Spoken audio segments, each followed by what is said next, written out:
Welcome, heathens, to another episode of Heavy Metallurgy, number 183. Happy Friday. Hope you're doing well. Alan, we got the band back together. Hey, we have. It's great to see you, Kevin. It's been several weeks. How's the wife and 3 kids doing? Just fine, just fine. I'm a little fuzzy on the details. Sorry, it's been a while. Been a long, sick month, but here we are. We're back. And Indeed. It's good to be here. It's good to see everyone in the chat as always. You all rule, of course. We have a couple of our favorite guests on, great people to come. But first, unless you have anything to add, we might as well jump into the weekly update. You want to do that? It is time for the weekly update. Yes, sir. Take it away. All right, November 1st. Hope you all had a good Halloween. You know what I did last night before I do that? I took the kid to the theater, AMC, and they had a Sabaton the Tour to End All Tours movie at the theater in Traverse City. I couldn't believe it. We were two of 6 people in the theater. Anyway, it was fun. If you're into Sabaton, go check it out. Anyway, here we go. Friday, November 1st. First up, see if I can pronounce all these. Probably not. Anomaly, Riverchild on AOP. Second, Arctis with Arctis on Napalm. Third, Assassin, Skull Blast on Massacre. Beardfish, Songs for Beating Hearts on Inside Out. Bombus, Your Blood on Black Lodge. Brothers of Metal, I know everyone here has been waiting for this one. Fimbulvinter on AFM. Mm-hmm. And I put a non-metal one in here just because this album is stunning. And that's Songs of a Lost World by The Cure. I've been listening to this album all day today. It's fantastic. The last song got a little teary-eyed a couple times. It's pretty gut-wrenchingly sad. What a great album. Nice. I knew they had one coming up, but I didn't know it was today. So there we go. Fantastic. Good stuff. Next up, Dead Icarus was Zealot. I don't know why that says a different name on there. But it does. I must have picked the wrong one. Evilon, A Warrior's Way on Fetzner Death. Lifesick, Loved by None, Hated by All on Metal Blade. Mitochondrian with Vitreceptum, I don't know, on Profound Lore. I have to get Melanie in here to pronounce this for me. Nocmistium, Blight Privilege on Lupus Lounge. And speaking of this, there should have been a review up today for this, but I've been behind. Alan did a review for this album. It will be up probably Monday, if not sooner. So that's coming. Neon Nightmare, Faded Dreams on $20 Spin. This I'm really curious about. This is supposedly a band that is kind of imitating the Typo Negative vibe. You can tell kind of by the way the album title is and name is posted on the album cover. So interesting to check that out. New Skeletal Faces, Until the Night on Peaceville. Paganizer, Flesh Requiem on Transcending Obscurity. That is a very prolific band. And lastly, but not leastly, is Tribulation Sub Rosa in Eternum on Century Media Records, currently on tour with Opeth. So yeah, there you go. That's the weekly update, and we have a couple guests we're going to bring on here. Melanie from Melanie Loves Death Metal. Welcome back, Mel. Hey. Yay. Happy to be back. I feel like it's been a while. It has been a while, huh? Yeah. Yep. And Simon, of course. Hey, Explosive Action, awesome. Back for the Good attack. Afternoon. Good to see you too. Wonderful to have you back as always. What's been going on? Thank you. Lots and lots of death metal. Yeah. Too much work. A lot of real man shit over here at Melanie Loves Death Metal. Oh, no. Oh, no. Good night, everybody. I had to. That's it. That's the only mention of that tonight. Right. Yeah, really quick though, that Neon Nightmare that's out today. So Nate Garrett from Spirit Adrift and then Big Riff Energy is actually the man behind that band. Oh, right on. Okay, folks were asking in the chat. Yeah, he made a whole video about it yesterday.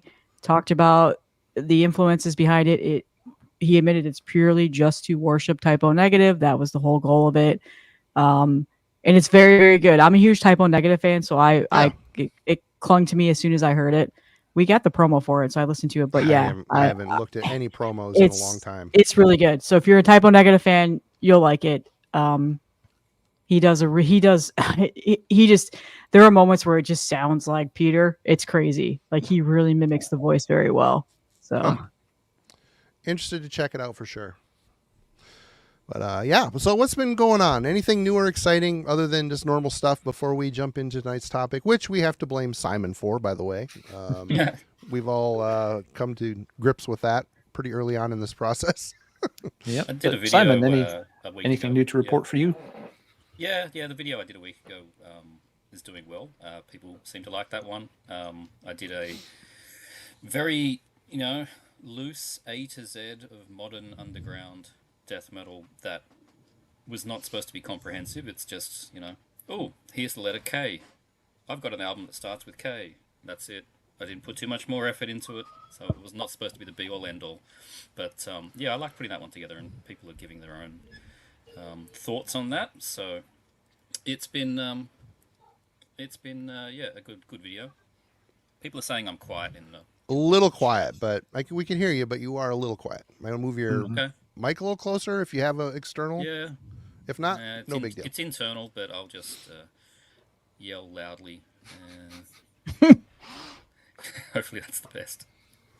All right, there's a mic volume I just turned up. Hopefully that helps. 1, 2.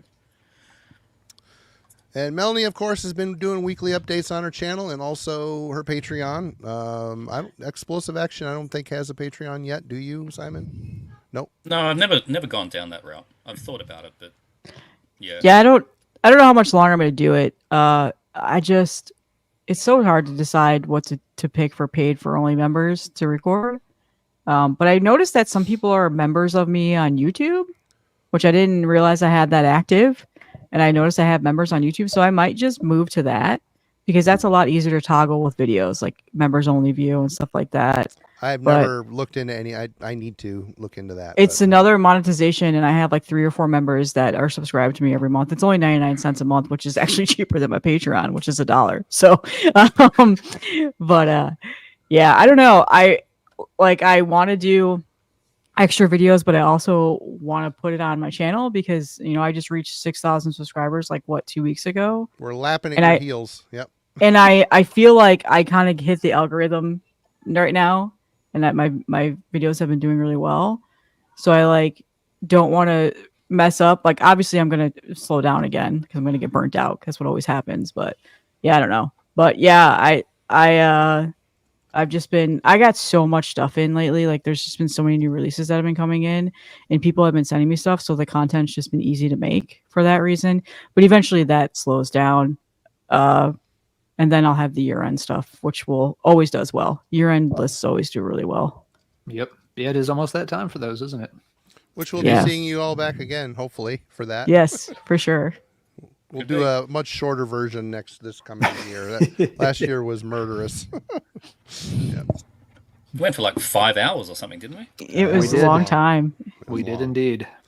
Yep. No more free winging it and coming up with other topics. Stick to the mission at hand, and everybody get your shit done. Get in and get out. Well, anyway, the 90s for me. I'm not gonna lie, that was I was an 80s thrash kid, but the 90s was really starting to open my palette to a bunch of different styles. And Simon, since you're the one that picked it, we'll start off with you. What do the 90s mean to you as far as metal goes and all that stuff? Yeah. Well, firstly, do I sound better? I cranked the volume as loud as it would go.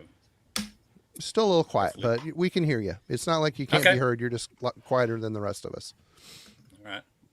No idea why, but anyway. What does the 90s mean to me? Well, I was born in 1980, so high school for me was 93 to 98. I got into metal in 92, just sort of casually.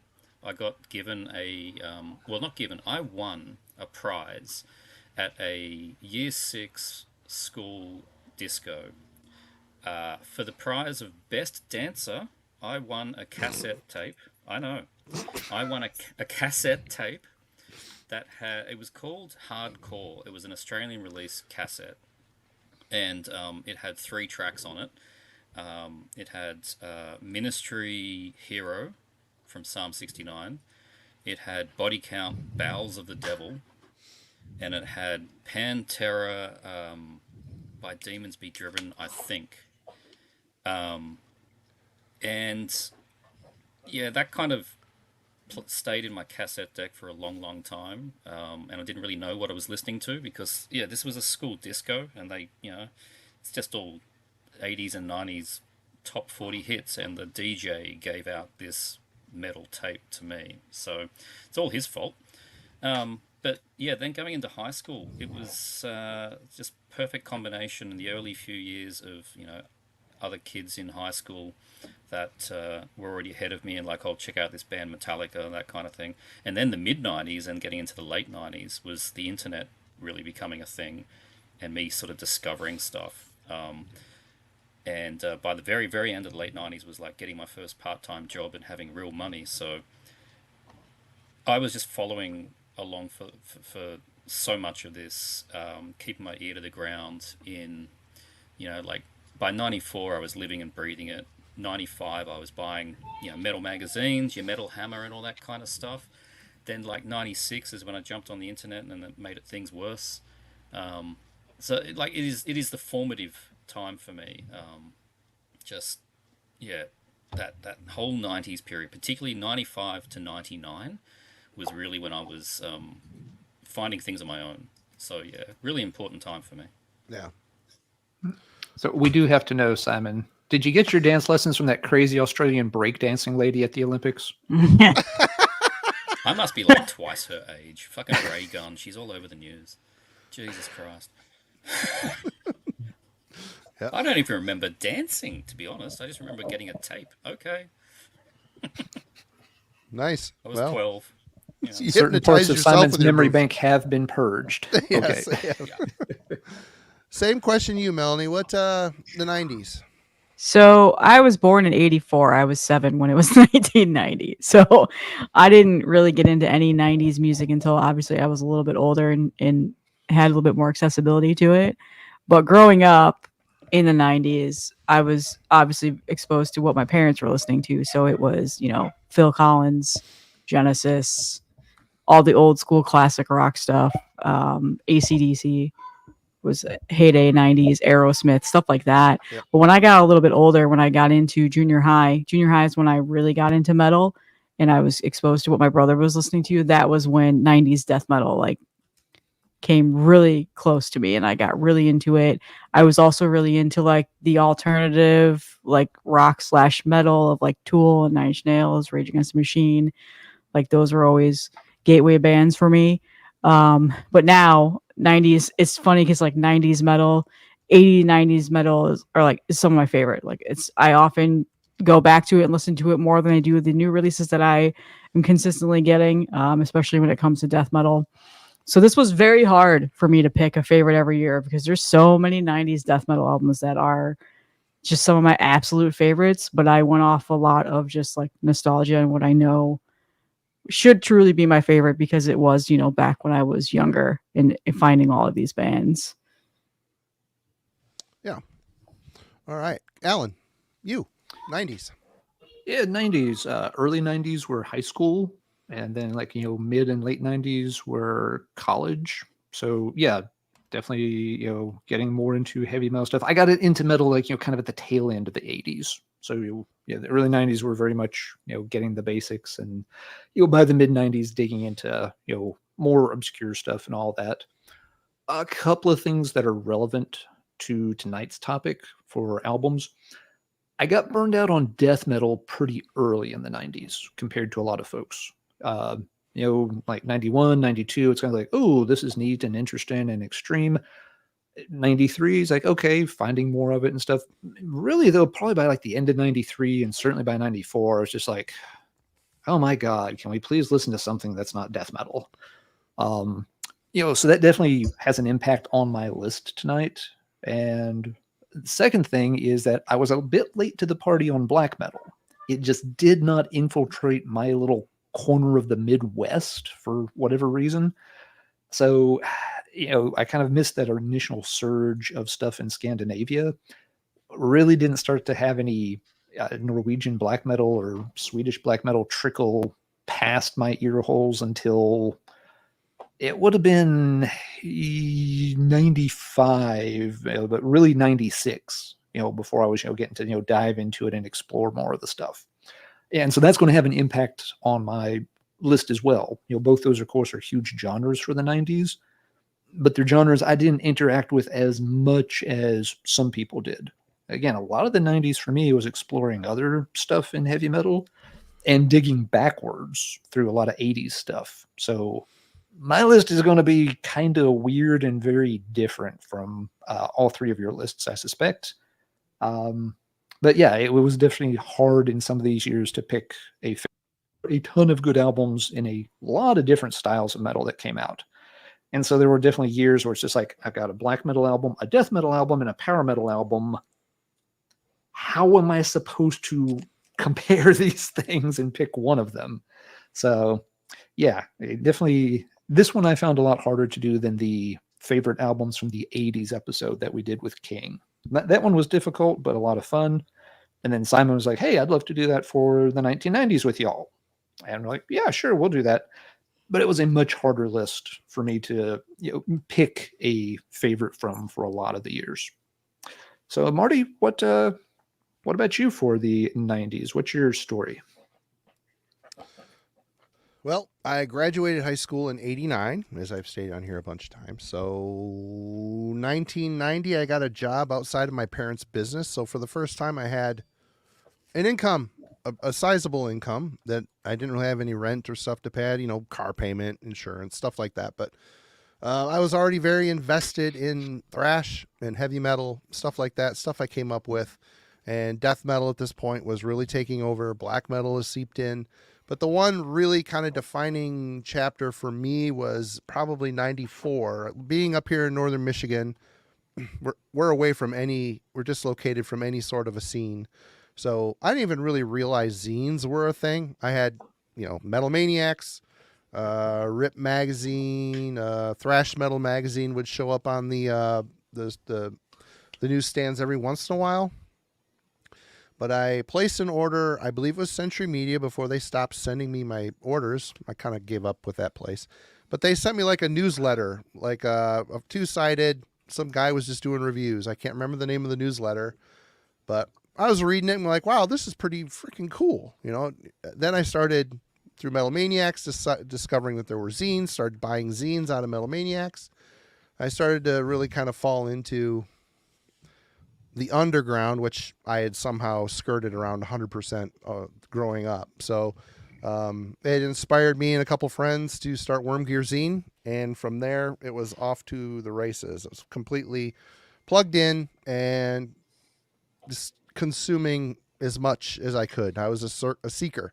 I had to hear it all. And, it was during the 95 was when our first issue came out. A lot of brutal death metal. I got burned out on that pretty quick. But black metal was coming in. So the 90s were very exciting for the fact that death metal was starting to get a little stale here and there, but black metal was purely exciting. But I think you'll see a little bit on my list. But yeah, that's in a nutshell. That was the 90s for me. And we were talking in the dugout beforehand, and Simon said he picked his stuff purely a lot of nostalgia. Yeah, there's a lot of nostalgia there. And some of these albums I've become more fond of over the years than I was when they came out. So kind of how I set my list up. I tried to put myself back in time, what I was listening to primarily, but there's been a few that have changed that a little bit. But Simon, we might as well get started. 1990, unless anybody has something they want to add before we jump in. Let's do it. All right. Let's do it. All right. I adjusted another setting. I don't know if the microphone's better now. It is a little You're bit louder. Yes, Yes, You're louder. Echo cancellation, whatever. Mm-hmm. Cool. So yeah, you've all nailed it there. Nostalgia for me is what played this, but not just the rose-tinted glasses. It's nostalgia because the 10 things I've picked, I still play all the time now. They still hold the same influence. And there's some in here that are definitely, if you look back and go, is that the best album of 1995 or whatever? It's clearly not. but I cannot. It's impossible to disconnect my personal feeling for it. So this is just all about me and my feeling of that album. There's going to be some in here that people are going to go, that's not the best, but I'm not after the best. I'm after my favorite. The thumbnail says favorite. I Yeah, made sure it said exactly. favorite, not claiming So- best. Absolutely. Hopefully everybody grasps that. So yeah, 1990, we had, I mean, Napalm Death, Harmony Corruption, Deicide's first album, even Blasphemy, Fallen Angel of Doom. We still had thrash, you know, Rust in Peace, of course, Annihilator, Never Neverland, Artillery, By Inheritance, great, Forbidden, Twisted into Form. You know, you're getting to the end of there being really, really strong thrash. But then you had like Carnage and Dark Recollections and, Entombed, Left Hand Path, Obituary, Slowly Rewrite. But I've got to pick the one. This is one of the first 5 CDs I ever bought with my own money. It's still the same CD. It's beaten to shit. But, I can't go past Eaten Back to Life. Really? Yeah. I am shocked Really. by that. Okay. Wow. Man, for me, it's still the best Cannibal Corpse because it is, it's a bit like Marduk Dark Endless. Nothing else they've done sounds like the first album. It's the thrashiest. It's their thrashiest. Yeah. This is such a different one for everything that comes on it from that point onwards. But I always listen to this album. This is my go-to Cannibal Corpse, probably because it is so different. It's raspy. It's got a lot of groove to it. And it's got Skull Full of Maggots, which is their Skull best Full of Maggots. I mean, the stuff on here is ridiculous. Shredded Humans is a great opener. Skull Full of Maggots is ridiculous. And I like Buried in the Backyard is so hilarious, but I think it's fun. For me, this was like in my Discman on long family car trips, just on repeat. So that's why this is the kind of like I owned 5 CDs. This was one of them. I bought it secondhand, and this is a weird Australian pressing because you'll see. Oh, and it's that's got worth some money. Both albums, right? It's a special one. It's Metal Blade, but a subsidiary of Shock Records called Thrust, which don't exist anymore. But yeah, it started off with Butcher to Birth, then it goes down to Eaten Back to Life. So both on one. Yeah, probably worth some money, and it's been kicking around my collection. Weird Australian pressing. Is that Australian speak for bootleg? Right? No, it's not. It's real. Right. That CD goes for like $100. It's insane. Yeah, manufactured by Shock Records that did a lot of stuff in the day. But Eaten Back to Life, the cover artwork, everything about this was just like, whoa, taking it to the next level for me. And I would have bought it. I bought it in about 94. So I'm 14 buying this thing. And I remember buying it used from a secondhand store that was just opened in my local area. And I was just, kid in a candy store, saw this cover, I'm like, yep. And it's stuck with me ever since. So yeah, Eaten Back to Life, 1990. All right. Good start. Got us going. Melanie. This was the hardest year for me because of one, Cannibal Corpse, Eaten Back to Life, Deicide, self-title, The Eye by King Diamond, which I absolutely love that album. Artillery's By Inheritance, Spiritual Healing, Death, Souls of Black Testament. It's just all these my favorite albums I listen to all the time. But there was 2 really that I had a really hard time picking. Obituary Cause of Death was the original one that I was going to pick. Like, this is my entry into death metal. This is what I always claim as being one of my all-time favorites, and still to this day, absolutely love it. But it was impossible for me to pick it over Painkiller for Judas Priest. Judas Priest is just one of those bands that has always been in my life, no matter what was going on with them. Such a great record. God, I still fall back to this album all the time. It doesn't matter the mood that I'm in. It doesn't matter what I've been listening to prior to this. I could be listening to some awful, brutal death metal album and then put this band right after that and still just be so into it. And this is some of the first Judas Priest music that I ever heard and really connected with. And thought it was the heaviest too. Like Painkiller is such a heavy song. And just Rob Halford's vocals on that song. I just remember hearing it and just being so blown away. So this is by far the nostalgia pick. It did hurt to pick over this one. I think probably most people probably expected this, especially if you follow my channel and like my favorite death metal albums, but I had to go with this. It was impossible not to pick this, in my opinion. Is this a bootleg actually, now that I think about it? I got some box set that was all the remasters, and the spine makes like a special image. Oh yeah, I've got those editions. I have that. I Okay. have that one too. Yeah. Okay. But I've like seen like back and forths about whether or not they were legit or not, so I don't know. But I need to get the vinyl treatment of this too. I've never gotten any Judas Priest on vinyl. They've always been a CD band for me. So yeah, it's hard to get past Priest. There was several other moments that I had like this, but 1990 was by far the hardest year for me to pick. I sat on that for several days after Simon brought this up to us. Right on. Good one. Alan. I would agree with Melanie. This was one of, if not the hardest year to pick a title for. For me, the issue is there are 4 albums that came out in 1990 that would all pretty easily make my top 25 of the decade of the 90s. So, yeah, there's a lot of very strong titles I hold in high regard, but I could only pick one. The one I picked is not the one I expected to. This was a case I literally had to go back and like replay all of these albums once to kind of figure out how to proceed. So runners up. One of them is Judas Priest's Painkiller. Yep, I thought that was kind of my knee-jerk reaction for might be my favorite, but didn't quite make it at the end. Rust in Peace from Megadeth is, of course, in the running for something like that, but also bypassed that one. The album I really thought would be the take-home winner when I first did my rough draft of the list. The album that was here from 1990 was Blind Guardian's Tales from the Twilight World. It's one of their greatest, it's one of the best German power speed metal albums ever made that doesn't include the word Keeper, 7, and Keys in the title. But I didn't pick that either.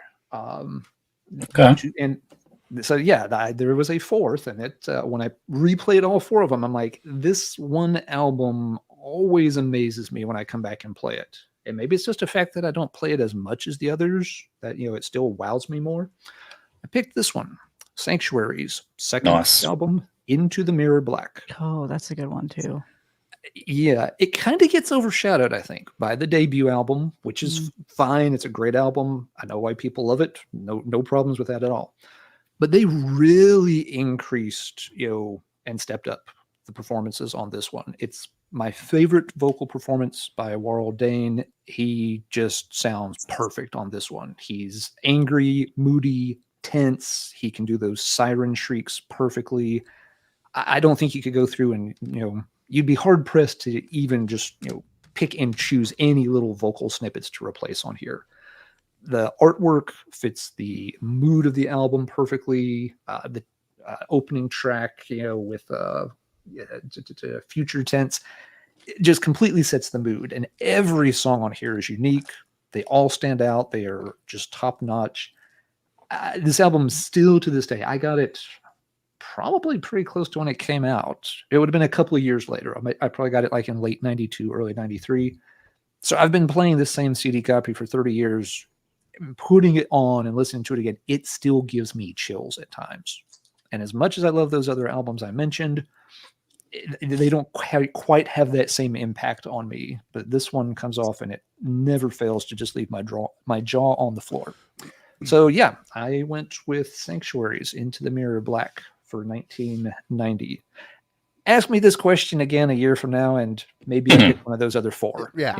This kind of list, definitely will change over time. But on this date in history, Sanctuary stands above the rest. So that's my take. Marty, what did you pick? First of all, we just went over 130 people in here, so cheers to everybody for nice hanging one. out with us on a Nice. Friday night. It's good to see everybody. I'm going to go down the list of a few honorable mentions. First one is the first Deicide album. As far as Florida Killer. death metal goes, this is right at the top as one of my favorites. Yeah, it's their best. For me, the best, exactly. The best album they it ever is. did. I love the alternating range of Glenn's low to highs, and the music is just so catchy and brutal. melodic when it needs to be, hard hitting when it has to be, which is pretty much all of it, satanic, all of it. It's just a great Florida death metal record. It doesn't sound like all the rest. They had kind of their own style where the other guys weren't necessarily going evil. They were more social, political, gore type stuff. These guys were dancing in the halls of hell. But another favorite from the year, Twisted into Form by Forbidden. Yeah, killer. I saw them on this tour. They were headlining with Realm and Death Angel opening. Death Angel was on Act 3. This is just Russ Anderson on vocals. He is a machine. He's a beast. He is aggressive when he needs to be, soaring, power metal, true heavy metal singing most of the time. This is just a great, fantastic album. Much more mature than the debut, and always loved it. This could be my number one. It's Rust in Peace. I love this album. Is it my favorite Megadeth? It some days yes, some days it's the first one. I'm kind of with Chromie on this. I love the debut. There's just such a savage nature to that. But this here, some of the best guitar playing in thrash metal, and seeing this guy, I get it, on that Metallica documentary, crying about getting thrown out of that band. Yep, I understand you're kind of crapped on by your friends, but this album kind of negates most of the stuff that Metallica did, in my opinion. It takes shits all over the musical contribution. It's just so freaking good. But for me, without a question, number one, Left Hand Path. Get the original pressing. You've got the best hype sticker ever. Crushing Guitars, Mass Death. I always loved that. I thought that was perfect summary to a perfect album. But this is the thick as a bison buffalo guitar tone that launched a million clones. Yep. It's perfect. The sound is perfect. The guitar tone is so tight, but yet it's just a chainsaw. They somehow, they put the chainsaw circuitry in that HM2 pedal. I don't know how they did it, but they did it. And Thomas Skogsberg knew how to capture it properly. So this is the one for me, 1990. And this here, I couldn't quit listening to this. I bought this blind. I bought it because it was on Earache. I think I got it for like $9 at Vinyl Solution, and it was new. I couldn't believe CDs were more expensive than albums were back then. I don't know what the deal was or why, but yep, this is a first press from England import, and I got it for under $10. That today, never gonna happen. Never gonna happen. But yep, this is it. This is it for me. Perfection. So yeah, and again, everybody, you all rule. Thanks for joining us tonight. And Simon, you're back around for 1991. What you got? All right. This was starting to get a little harder now. Not as hard as 92. That fucking crippled me. But 91. I mean, these weren't contenders, but Convulse World Without God came out. Funibra, Children of the Scorn. So Finland's starting to really take off. Asphyx the Rack was a hard one to leave. Death Human, really good album. But for me, this came down to four choices: Suffocation, Effigy of the Forgotten, and that hurt to leave. Sepultura, Arise, which was hugely important to me at the time. Oh yeah, and I'm not picking it. The very first Sepultura I ever heard was the track Arise from a very grainy video on community television channel that I somehow tuned in. I'm like, what the hell is this thing? And that set me on a path, but not picking that one. The one that I think people might expect me to pick is Dismember Like an Ever-Flowing Stream. I know which one you picked. If you don't pick this one, I'm going to be shocked. Yeah. Yeah. I mean, come on. It's mine as well. Yeah. It's Cannibal Corpse. It's Carcass. Necroticism, Dissenting, and Insalubrious. The connection I have with this thing is ridiculous. It is probably my most, with the exception of And Justice for All, which was the very first CD I ever bought. This is probably the most played CD I've got in my collection. I know it backwards. The intros to every track still remain hilarious to me. I just this is one of those things I just crawled through everything in the cover, the lyrics, and I loved that they named the guitar solos, all that kind of stuff. It was just amazing, and then it set me as to be a rabid Carcass fan for life from this point on. But I mean, in propagation is I mean, Corporal Jigsaw Quandary, we all know. Jesus Christ. Incarnate Solvent Abuse is probably my favorite Carcass track. Next to Tools of the Trade, those two are like, right there. But this is an amazing album. It helped spawn so many clones. I did a whole video on Carcass clones. Their first 3 albums all spawned different clone bands, and yeah, Necroticism. Goddamn. Of course, I was picking this. Yeah, 1991. Yep. Great pick. Melanie. This one actually was not hard for me to pick, but there were so many other ones that felt awful to leave behind, and that was obviously Sepultura's Arise, Cannibal Corpse, Suffocation. Atheist was another one for me, and then Malevolent Creations, 10 Commandments, just to name a few. But it was a no-brainer for me. Obviously, if you know me really well, you know Death is my favorite death metal band, so this is Human. Unquestionably, if it was not an issue, the first 3 Death albums would be my number 1, 2, 3 favorite death metal albums as a whole, and then Human would be right there with it. This is one of the first death metal or death albums I ever really heard and really truly fell in love with. Secret Face is one of my favorite all-time death metal songs, as well as Suicide Machine. Like, there's just so many awesome tracks on this. I know it's got a little bit of a divisive opinion. Some people say this is when they started to go a little bit more to prog, not as much death metal, adding some things in there they didn't like, but that was what I absolutely loved about this album. To the point of where this album and then Leprosy, I probably own the most copies of in several different formats and several different color variants. Like, it's kind of ridiculous how many times I bought this album. But yeah, I couldn't walk away from this one. It would have just been weird to not pick it, and still one of my all-time favorite albums. I listened to it again today, was really into it, and then of course I put on other Death albums, and that usually happens whenever I pull these guys. So, but this was another hard year, but again, I went with my nostalgia and personal feelings for this one. So I figured I'd probably be the only one pick it too. I doubted anybody else was going to pick it. So Sorry, I'll have a few left balls on this episode, I'm sure. All right, Alan. No, that's a excellent pick, Melanie, for sure. Let's see. 91. Some honorable mentions here that didn't quite get there. This has been the year that I finally connected with Atheist, Unquestionable Presence. I've always had some trouble getting into that album, but earlier this year, it finally clicked. I sat down and played it a few more times. This is like, oh, there it is. Okay. So yeah, a fantastic album that deserves to be mentioned here.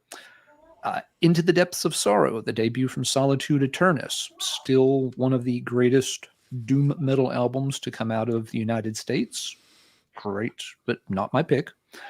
The final 2 were a real pain in my ass. So here's a secret about me. I don't have a carved in stone favorite album from the 90s.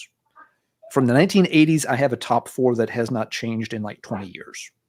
But for the 1990s, there are 3 albums that it kind of keeps changing from depending on what year I'm thinking it over. And 2 of them came out within a month of each other in 1991. So it's kind of like, okay, which one am I picking this time? Well, the runner-up, and again, a lot of the time I would pick this as my favorite album of the year and possibly my favorite album of the decade, is Savage's Streets, a rock opera. I know a lot of folks are not crazy about that era of Sabotage, but I've talked about it in depth before. I connect with that album on a very deep emotional level. I think it's brilliant and brilliantly done. It's a highlight in their career. I love their early stuff too, but Streets is really, a beast of its own. That's my number 2. Actual album that this time around it nudges it out. They go back and forth. Is this one, Fate's Warning, Parallels. This is the first CD I ever bought. I had plenty of tapes and vinyl before, but this was the very first compact disc. I did not even own a compact disc player. I had to dub it onto a cassette. I either used my dad or my sister's CD player, and I had to play the cassette for like 6 months until I got a CD player for Christmas. Amazing album. Ray Alder's best vocal performance with the band. It may be Mark Zonder's best ever drum performance. His playing on some of these songs is just brilliant. I'm not a drummer. I don't always pick up on all the nuance and stuff in performances. I can just sit and zone out on everything except his drumming on this album and be amazed. It's classic Fates Warning in a lot of ways. It's dark, it's moody, it's brilliantly put together, technical, but still very song-based and easy to access.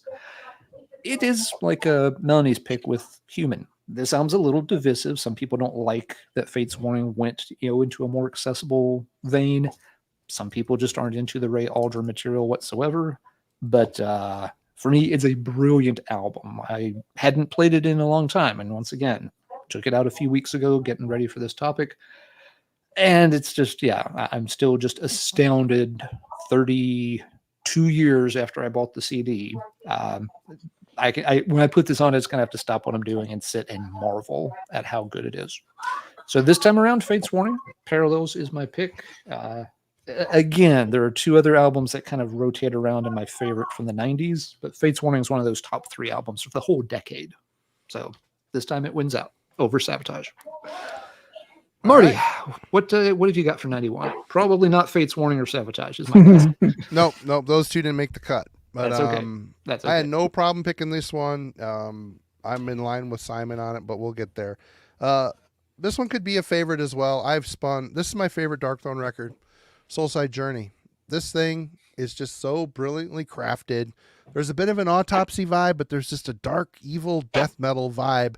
I love Culto's vocals. I love Fenris's lyrics on here. They're just so twisted and cool. Yeah, I wish we got another one of these. And if it was going to be Goat Lord, I see why they changed, because the Goat Lord material, I liked it spruced up with the black metal vocals on it, but it's a bit rough. It's a bit lackluster considering how good this record is. So, yeah, Dark Throne Soulside Journey could be at the top of my list. So could this one. Yep. Like an ever-flowing stream. There's days I like this better than Left Hand Path. It's just more savage. The songs are great. Override the Overture might be the best opening track ever. It's just easy. So good. It's kind of a scatter shot, the way its song is structured, but the riffs are so good. It's just so good. But for me, Necroticism, Descanting the Insalubrious. I love this album. This is, I struggle to pick a favorite Carcass record. It's either this or Symphonies. They go back and forth for me. But when this came out, I listened to this for probably 2 years straight. I've listened to this so much. It is such a part of my DNA. I was in I'm still in one, but early a death metal band called Prosthesis. I was subconsciously ripping off Carcass riffs. I'd come up with these cool riffs. I'm like, wow, this riff's cool. And we'd get it in a song. I'd realize, it's so note for note, this song from Carcass. Why didn't I know that? It's just become such part of my DNA. But the riffs, a little bit better production than Symphonies. This is the last album by Carcass I worship. It just is. Heartwork's good. It's fine and dandy, but it's too slick and perfect to be a Carcass record to me. But this here, this is just perfect. I love the alternating vocals. Walker's voice is just nasty. It's great. It's a perfect record for me, and always will be. Carcass, number 1. 100%. 100%. Brings us back to 1993 with Simon. All right. No, this is 92. 92. Yep. 92. I'm time traveling. 90. All right. This is when it was starting to get particularly hard.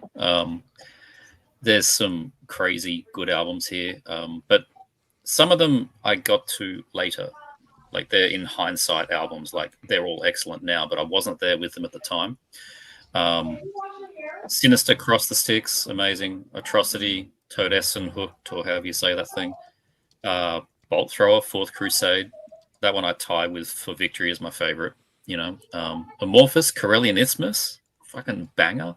Symmetry, Evil Shade of Grey, and that ridiculously weird guitar tone, so good. Marduk, Dark Endless, Sentence, Shadow of the Past, Incantation, Onward to Golgotha. I mean, come on.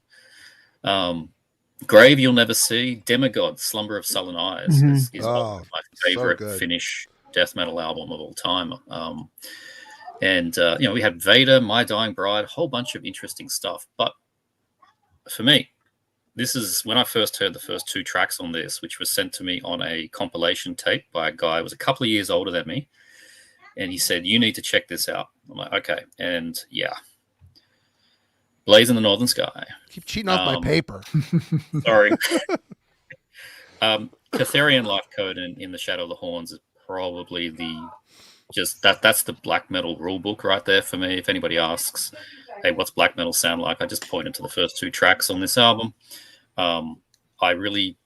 This is my favorite from the band. Transylvanian Hunger has got that filthy, thin sound to it. Under a Funeral Moon is a benchmark for 5 million bands that have come after it. But this for me is peak Dark Throne. It's got the most variation in it, I think. The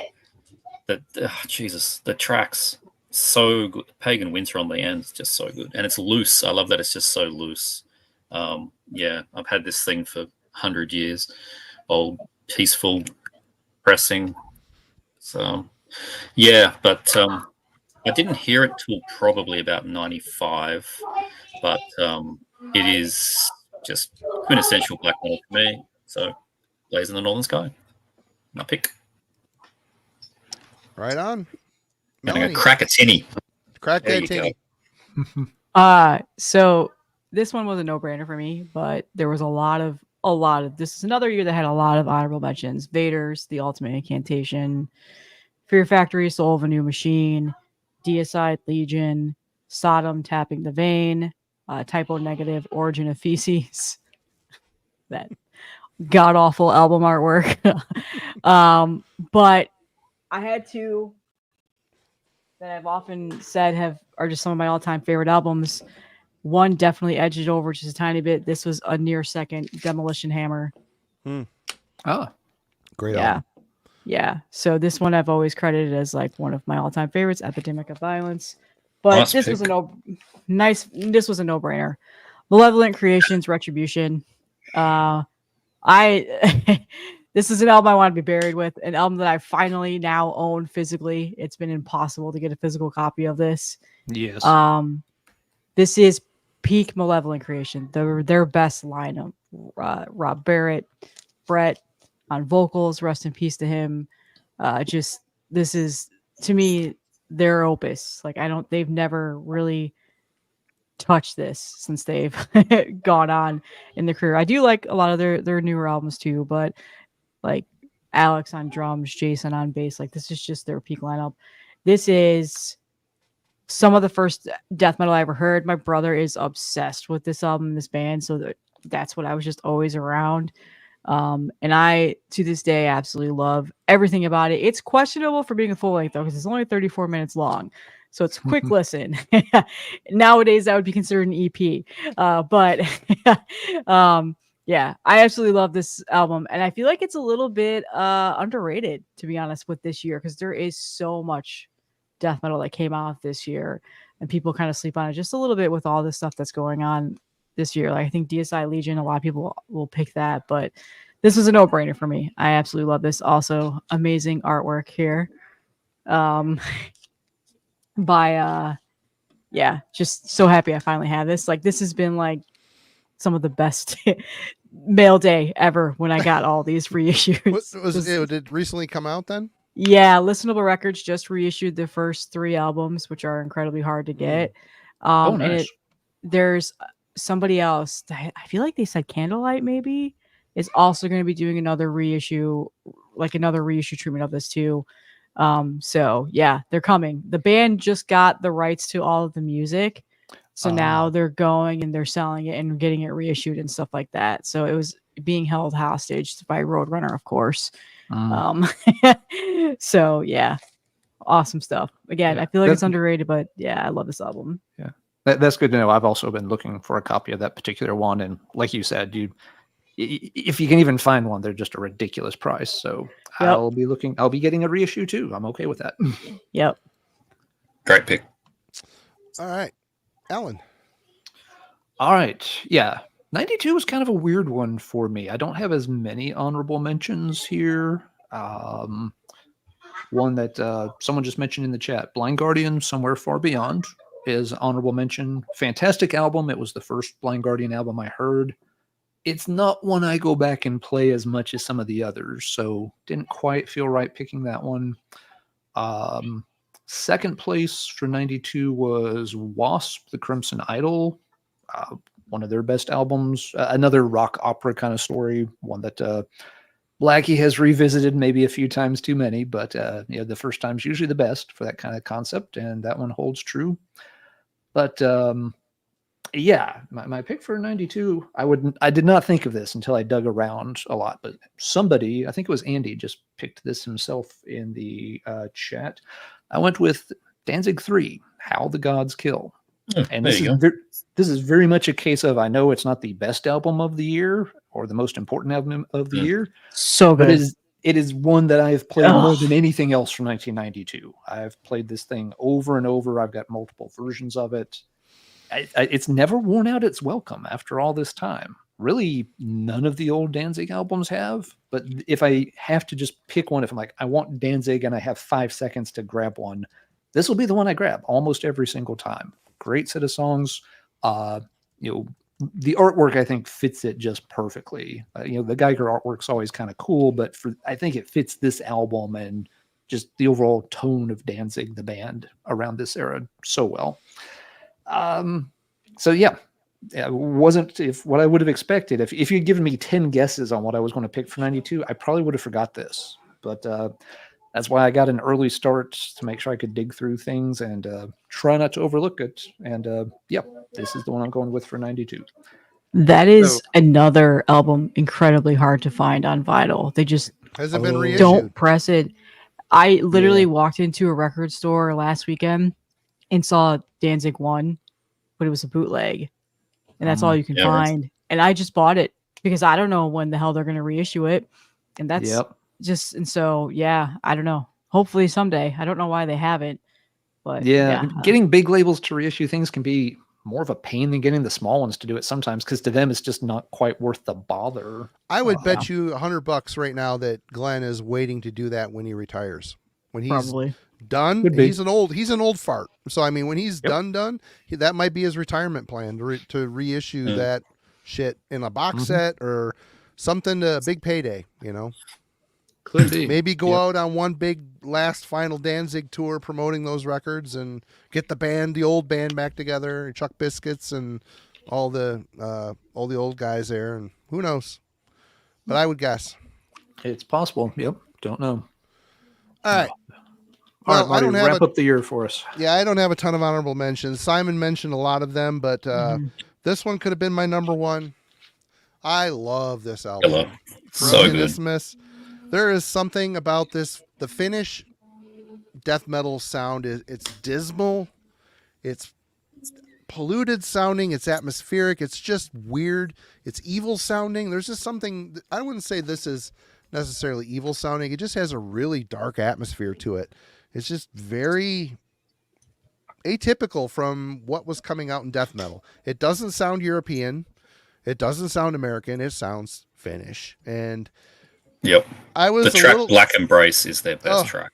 It's so good. And I was even a bit disappointed when Tales from a Thousand Lakes came out because it was such a happy progression. But I ended up loving it. They retained enough of the old spirit. But I mean, Tommy's vocals on here are just absolutely putrid and so good. So and good. Just there's a lazy, calm vibe to it. I don't know. It's just a really good record. But I also picked this, and even though when this came out, I bought the tape of it thinking, "Oh, Soulside Journey, I love it." Put this on. I hated this. I hated this so much. But it was a grower. I had to shelve it and come back to it. But this I finally there's a Bathory thing going on here. No, the Celtic Frost thing. Of the Unholy Trinity, which is this, Under a Funeral Moon and Transylvanian Hunger, this I think is the best because it still clings to a few death metal riffs here and there. Like I said, the Celtic Frost vibe, which they did retain, but Under a Funeral Moon and Transylvanian Hunger was just straight ahead, tremolo, simplistic riffs. This here had speed, it had evilness, it had Celtic Frost, it had heaviness. It's just a good record. It's a good filthy record, and it really embodies what was to come. And obviously another band that launched a million clones, this and Burzum and anybody else that came from Norway during this time. But yep, Blaze of Northern Sky, number one for me of 1992. Is that where we're at too? 92 it was, yeah. Interestingly, I think, the chat's throwing out all kinds of, great additions. I think if we were polling the chat, Alice in Chains Dirt would be the clear winner for 92. Right. Yeah. And there's that is a great album. A ton of people that have, a ton of people that are highlighting that one, so I want to give it a shout out. Crowd favorite for sure. Is that really metal though? Fair question. It kind of is. It has a heaviness. A little bit. It's got a lot of metal Sabbath adjacent, to it. If nothing else. Yeah. I wouldn't blame anyone for wanting to pick it as their favorite metal album of the year. It's very 90s at least. Yeah. Very much. Incredibly 90s. I don't know if I'd call it straight up metal, but there's a heaviness to it. You could tell they enjoyed some metal. I don't know. Yeah. All right. 1993, I think we're on. Simon. Mm-hmm. Yep. Oh, yeah. Okay. So this is another really stupid year. Stupid year. It is just this is 93 and 94, both just stupid. But 93, listen to this list. We got Demolic, Nespice. We got Morbid Angel, Covenant, Gorguts, Erosion of Sanity, Brutality, Screams of Anguish. Oh, such a great album. Such an overlooked classic. It really is too. Benediction, Transcend the Rubicon, they're best by far. Sentence, North from Here. Sinister, Diabolical Summoning. That video clip for Leviathan is the funniest thing ever made. It's so good. And my teenage years, this one's not held up as much for me, but I spent 3 years wearing camo pants because of Chaos AD from Sepultura. Came out this year. Nice. So I still wear camo pants because I'm fat and old. That's just what I wear. It's my uniform. But this is really 93. This is where black metal's really taking root. Like Immortal, Pure Holocaust, Satyricon, Dark Medieval Times, Dark Throne, Under a Funeral Moon, Crazy Uncle Varg with Det Som en Gang Var. It's nuts, but yeah, for me, Jack's picked it. Yeah, it's the Summer Lane. This is peak no fashion Swedish death metal. Is it black metal? Is it death metal? Who cares? What do they say there's a live video they did and they call it the Metal of Death. And I was like, yeah, okay, we'll just go with Metal of Death. The riffs on this thing, the songs are all catchy, but it's just it absolutely vicious sounding thing. My original old no fashion CD that's barely hanging on, but yeah. This is a fantastic album. Spawned its own million clone bands as well.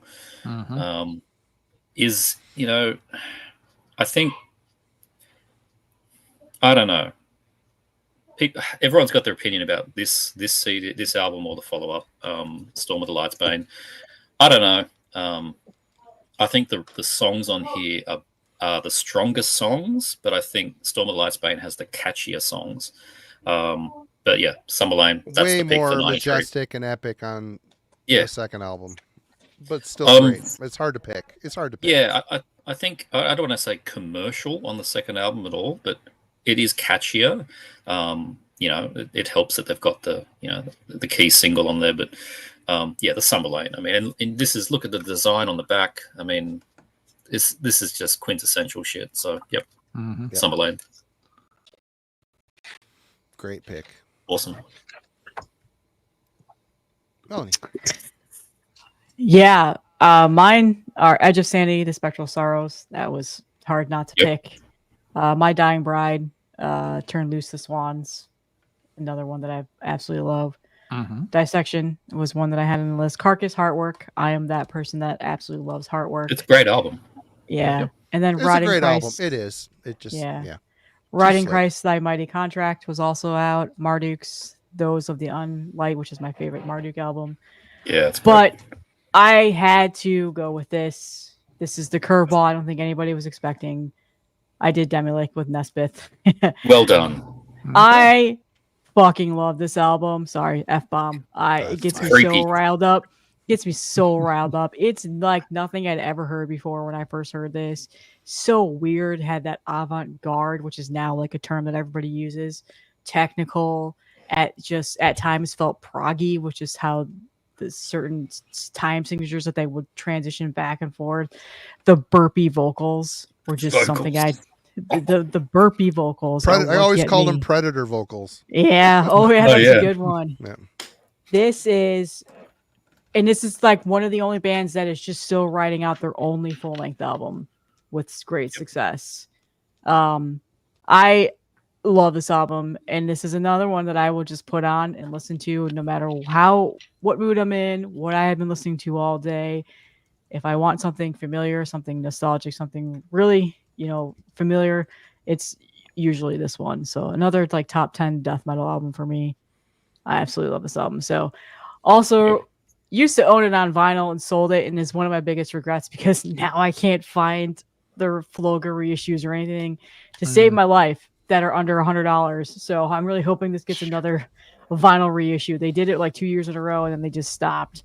But for now, I've got like 3 different tapes and CD versions.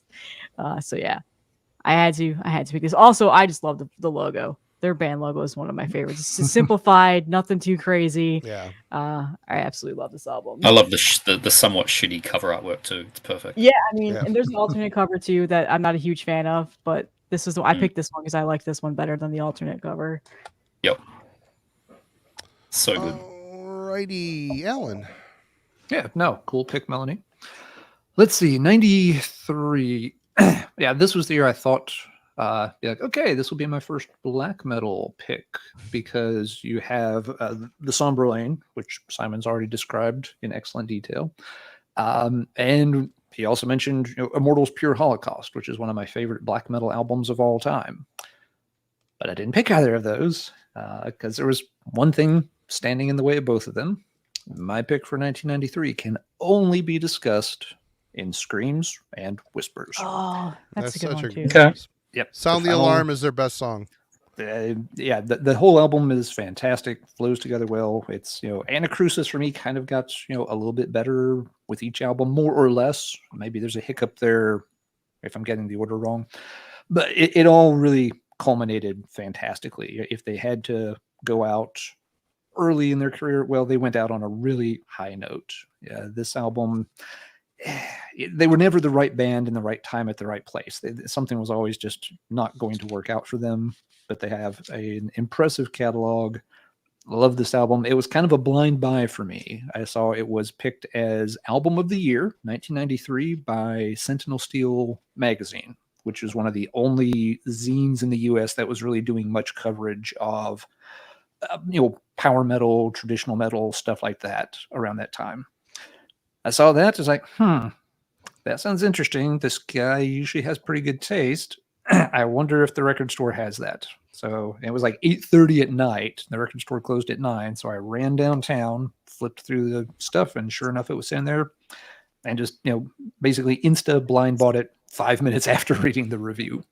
And yeah, here we are 31 years later. And the album is still best thing of the year. So Anacrusis edges out some extremely good black metal albums as my favorite from 1993. Marty, over to you. All right. Well, 1993 was the return of a band, and this is one of the few albums I've ever waited in line for to get on opening day, and that would be In the Shadows by Merciful Fate. This is a runner-up, and they got the whole band back together other than Kim Ruiz on drums. They ended up getting Snowy Shaw, I want to say. I don't know if that's right. Hey, Tony, thank you so much for that. Thank you, Tony. Appreciate you. Yep, Snowy Shaw on drums. And for a return, is it as good as the first two? Probably not, but there's some great songs on here. Gruesome Time, Shadows, Egypt, of course, was a single. I don't know. It was good. It was a good return to form. It felt like Merciful Fate. It felt more like Merciful Fate than a King Diamond solo album. So pretty happy with this. There's no understating how much I love Edge of Sanity. This band was so good. Unorthodox was my first cassette from them. This one is a definite step up from Unorthodox. Yeah, and you've got a bit of diversity coming in here. Dan experimenting. You got Sacrifice. You could tell he was a fan of Sisters of Mercy with the drum machine. And of course, you cannot deny the Blood of My Enemies cover from Man of War is fantastic. Great cover. Great album. And it could have been my number one, but over the years, this one has taken its place, and that's North From Here by Sentence. Excellent. This album is so freaking good. It's so, again, the Finns. The Finns have a weird darkness to them that changes their riffs a little bit. There's just such great melody lines on here. Jarva's vocals are great. He hasn't fully gone full Carl McCoy yet, but it's starting to brew. You can tell he's getting a little more guttural in his throat, maybe letting up on the screams a bit. This album is just perfect from start to finish. We covered it in the album club. Definitely go check out that episode. We all kind of went over and over and over about how much we loved it on there. But this is a classic, absolute classic. So that's my number one. It wouldn't have been maybe when it came out. It took me a while to really absorb it, but once it clicked, whoo, right to the top, baby. All right, Simon, we are done with that. We're on 94. All right, 94. I want to do an experiment in the chat. Anybody that knows me or watches my channel, try and guess what I'm going to pick. Put it in the chat because I'm really curious. This one was the easiest for me, but it is not the one I think most people are going to think that I've picked. Particularly when you see the stuff that came out in 94. This is the year of black metal. This is absolutely bananas. We had... And the fact that I'm mentioning these means that I am not picking it. Samael, Ceremony of Opposites. Oh, so good. We had Cradle of Filth, Principle of Evil Made Flesh, which, if not my favorite or anything, but it's definitely the best from the band. Enslaved did both, Vikinglige Veldi and Frost. Frost is the best, I think, for me. Emperor in the Nightside Eclipse and Mayhem Demetrius Dom Satanas. Which neither I picked, and Crazy Uncle Varg again with Havisla Set Taros, which is probably my favorite from him. Don't see anybody in the chat getting it. All right. There is some death metal gems that came out this year as well. Bolt Thrower for Victory, which is probably the best. Amorphous Tales from a Thousand Lakes. And another really, really nostalgic one for me that got so many spins was Nail Bomb Point Blank. And that one has aged far better for me than Chaos AD. I haven't listened to that. I need to revisit. I loved it when it came out. It's so unique, really. But yeah, I've played this thing a million times. Abigail, Voeston, Oh, yeah. The Dark Age. Oh, okay. Yeah. That's their best, in my opinion. It's their best, but yeah, I know most people will pick Mac Timon. Yeah, and there's look, if you pick the first five, there's no real bad answer. No, there's no. Yeah, but I remember exactly when I bought this. I bought it based on the cover. I bought it because that looks a bit like a Blaze of Northern Sky, right? Oh, okay, let's give it a go. And it's just ferocious. This became I've got great memories of going to the Metal for the Brain festival down in Canberra, which Jeff in the chat is very well aware of, and carpooling, five guys all into the one car, barely eligible to drive, and belting this thing out as loud as possible for 3 hours down the highway, and laughing at how out of tune the guitar was on the track In Sin, but it's still amazing. This is my original Napalm. It came out, I only let this later. This is sort of a second pressing in the same year with a color cover, but originally it was a black and white cover. You don't see that one around very often, but yeah. Invoke the Dark Age. It's got the little Euronymous thing over there on the back, which is kind of hilarious. It says, oh no, I can't even read it. It's all in bloody German. But anyway, there you go. Abigail, Invoke the Dark Age of Elliston. their best, and my pick for 1994. All right. This was probably the easiest year for me out of all of these, but some of honorable mentions were Edge of Sanity, Purgatory, Afterglow, another Edge of Sanity album, Cryptopsies, Blasphemy Made Flesh was also this year, Incantations, Immortal Throne of Nazarene, which is one of my favorite incantation albums, Dimmu, For Altid, like one of the only albums I own by them, Gorgoroth, Pentagram, but this was absolute no-brainer. And sorry, I'll cover up the logo so people don't get all butthurt because it's not the original one. The Bleeding, Cannibal Corpse. My favorite Cannibal Corpse album. Quite possibly the worst one in terms of lyrics and subjective content. It's a shocker. But we'll get past that. I love this album. It was a no-brainer. Like I knew it was going to be this one. It was hard to pick others over this. I will say that, but yeah. Gotta play the beating for someone. There you go. Dennis is here. He knows. It's me, the death metal sim. I'm the one that picked that one. So yeah, I love this album so much. And another Cannibal Corpse album that I own far too many copies of. But every time something new gets pressed, I usually buy it. So yeah, I don't even have to talk about this. Everybody knows this album. You guys already know how much I love this band. So easy year for me. All right. Sorry, my kid is. No, we'll get there when we get there. Okay. Alan. It's all good. Yeah, and Stefano, appreciate you keeping the Scott Burns tracker. He's got the scorecard for Scott's contributions tonight. Hey, Very I cool. do want to mention we did hit 155. I think we have a record of people in here tonight. So thank you all for joining us tonight. It's cool to have the whole bunch of you in here sharing your favorites from the 90s. So definitely cool. If you're new to the channel, subscribe. We're trying to hit 6,000 by December. So yep. Thanks. Glad everybody's checking it out. We're Marty and I are trying to get as many people's picks up on screen as we can, but they are going by very fast tonight. So we're doing our best to show as many as we can. Well, let's see. 94 for me was actually a very loaded year. But picking my favorite wasn't too hard, but there were a lot of good honorable mentions. Some of them have been touched on with Samael, Ceremony of Opposites. I've always loved that album a lot. Let's see. A couple that haven't been mentioned. Cemeteries, Black Vanity came out in 94. The band was getting more into kind of like, their dark gothic direction, but I really love that album. I think they nailed the sound perfectly on that one.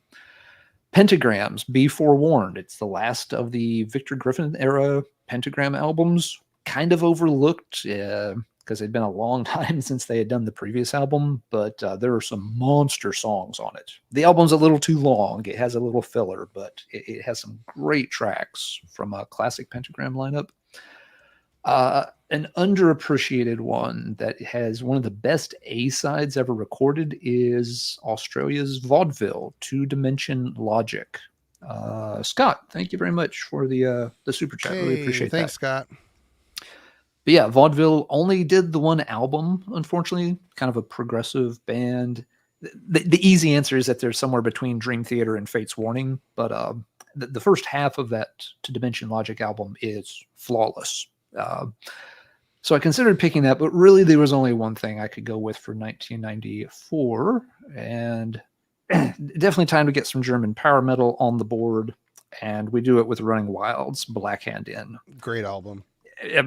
Probably my favorite by the band, and I have a lot of favorites by this band. There's not a single album they made in their first 10 or 11 that I do not like, but this is as good as any of them, if not better. So yeah, it's pure German steel, speedy goodness, big catchy anthemic songs. It's everything that you want German power metal to be. It's at the apex of that scene. So yep, this one edges it all out. And again, it's not necessarily the obvious pick, but it's by far my favorite. And this is the kind of material I spent a ton of time with during the 90s. Yeah, again, as I mentioned at the start, I got out of death metal by 94. I just was not interested. And I wasn't quite into black metal yet. It hadn't permeated the area I was living in. So yeah, I was focusing on this kind of stuff. And Black Hand In, still a favorite. I can still take this out and just have a blast playing this. Very loud, drive at full speed, high level. Fantastic album. So, yep, that would be my pick for 94. I'm very curious to see which of these great albums we've been talking about Marty's going to pick. Well, I wish I could go back in time to when this album came out and have bought it and appreciated it the way I do now. But this is a runner-up. Master of the Rings. I'm a late convert to this. This album's fantastic. Andy Darris. Yep. Andy Darris' first album with the band. And what a great choice. He's a good songwriter, good singer, unique sound. Great songs on here. There's just an atmosphere and vibe. Love it. Love. That is the worst cover I've seen tonight. Pretty bad. Pretty bad. Yeah. Bunch of burger rings on the front or something. It's Sonic. They're Sonic rings. Yeah. Sonic rings. There you go. Ding, ding, ding, ding, ding. Extraterrestrial SpaghettiOs. It is a very good comeback album for the band, and they needed it really at the time. Yeah, I mean, there's a ton of classics on here. And this one could have been a contender for number one. When this came out, I was obsessed. I listened to this all the time. Yeah. It was Samael. Blood Ritual was a very awesome, evil black metal record. This here, they get a little bit more symphonic mixed in, but the evil, it really added a malevolence to it. I love this record. I think it's fantastic. Well composed, symphonic. This should be my number one, but it isn't today. For Victory. Wow. This is a I thought that might be it. This was an OG copy of the 2 CD with War. I loaned it out to a buddy, had a hard time getting it back, and when I got it back, you could tell it's been through hell, and the CDs are all scratched to shit. And I told myself then I'm never loaning out a CD ever again. So yeah, I've had that moment too. Yeah, but at least I got it back. But it looks like it had been in somebody's ass and slid down a road about 4 times. But anyway, this is a perfect riff album from start to finish. This is their most epic, impressive moment. This is Bolt Thrower perfected. This is as good as they got, as far as I'm concerned. But for me, I was completely enamored with In the Night Side Eclipse. Yes, this is an OG copy. And you, I thought you'd pick it. What's that? I thought you might pick it. Yeah, there is just no getting around how enamored I was with this band. This is the end of the Cult Emperor. I love the demo. I hate to be the guy, the demo and the first album's the best. Well, it kind of is, but this is just Inoa Satana at the end. You could tell they were going to start getting a little bit more fancy, which is fine because the next album rules as well. But this album is absolutely fantastic. They capitalize on all that sweet, sinister underground Emperor, perfect it, make it a little bit more symphonic. It's fantastic. It's a perfect record. I love it. So yeah, this is my favorite from 93. 94. We on 3 or 4? 94. 4. So yep, there we go. It brings us to 1995. Simon. I'm glad one of us picked that album. It had to be picked. Had to come up. Yeah, it was very close for me. Very, very close. Okay, so yeah, 95. Again, some quality albums. Abigail, Nachthimen, Olva, Bergtat, banger. Obtained Enslavement, Witchcraft, which I've only really got around to in sort of the last 10 years. I wasn't there with the time with that one. Immortal, Battles in the North, Death Symbolic, Dark Tranquillity's best one, The Gallery. Storm of the Light's Bane was this year, and I'm not picking it. Love It or Hate It, Slaughter of the Soul, At the Gates. That was pretty big for me at the time. I played the hell out of it. As I did Fear Factory Demanufacture. If I wasn't wearing my camo pants, I was wearing my 3/4 length, Fear Factory logo embroidered shorts. They were just the best. And in Australia, we had a Bremelin with their self-titled, and I was there when that thing came out. And I played that. That was always like my album. Like, this is this Australian thing nobody knows about. And yeah, Jeff in the chat will appreciate that one. But Bremelin was pretty close to being picked. But this was another road trip one with the boys back in the day down to Metal for the Brain. Pierce from Within. It's probably this or Effigy, but it's probably this one for me. It's this one. It's this one. Yeah, it's close, but it's this one. I mean, That the might title be track that might be their best, really. It's their best. Yes. It's. I'll say that it is their best tonight. But if you two more of these tinnies, I might say Effigy. But anyway.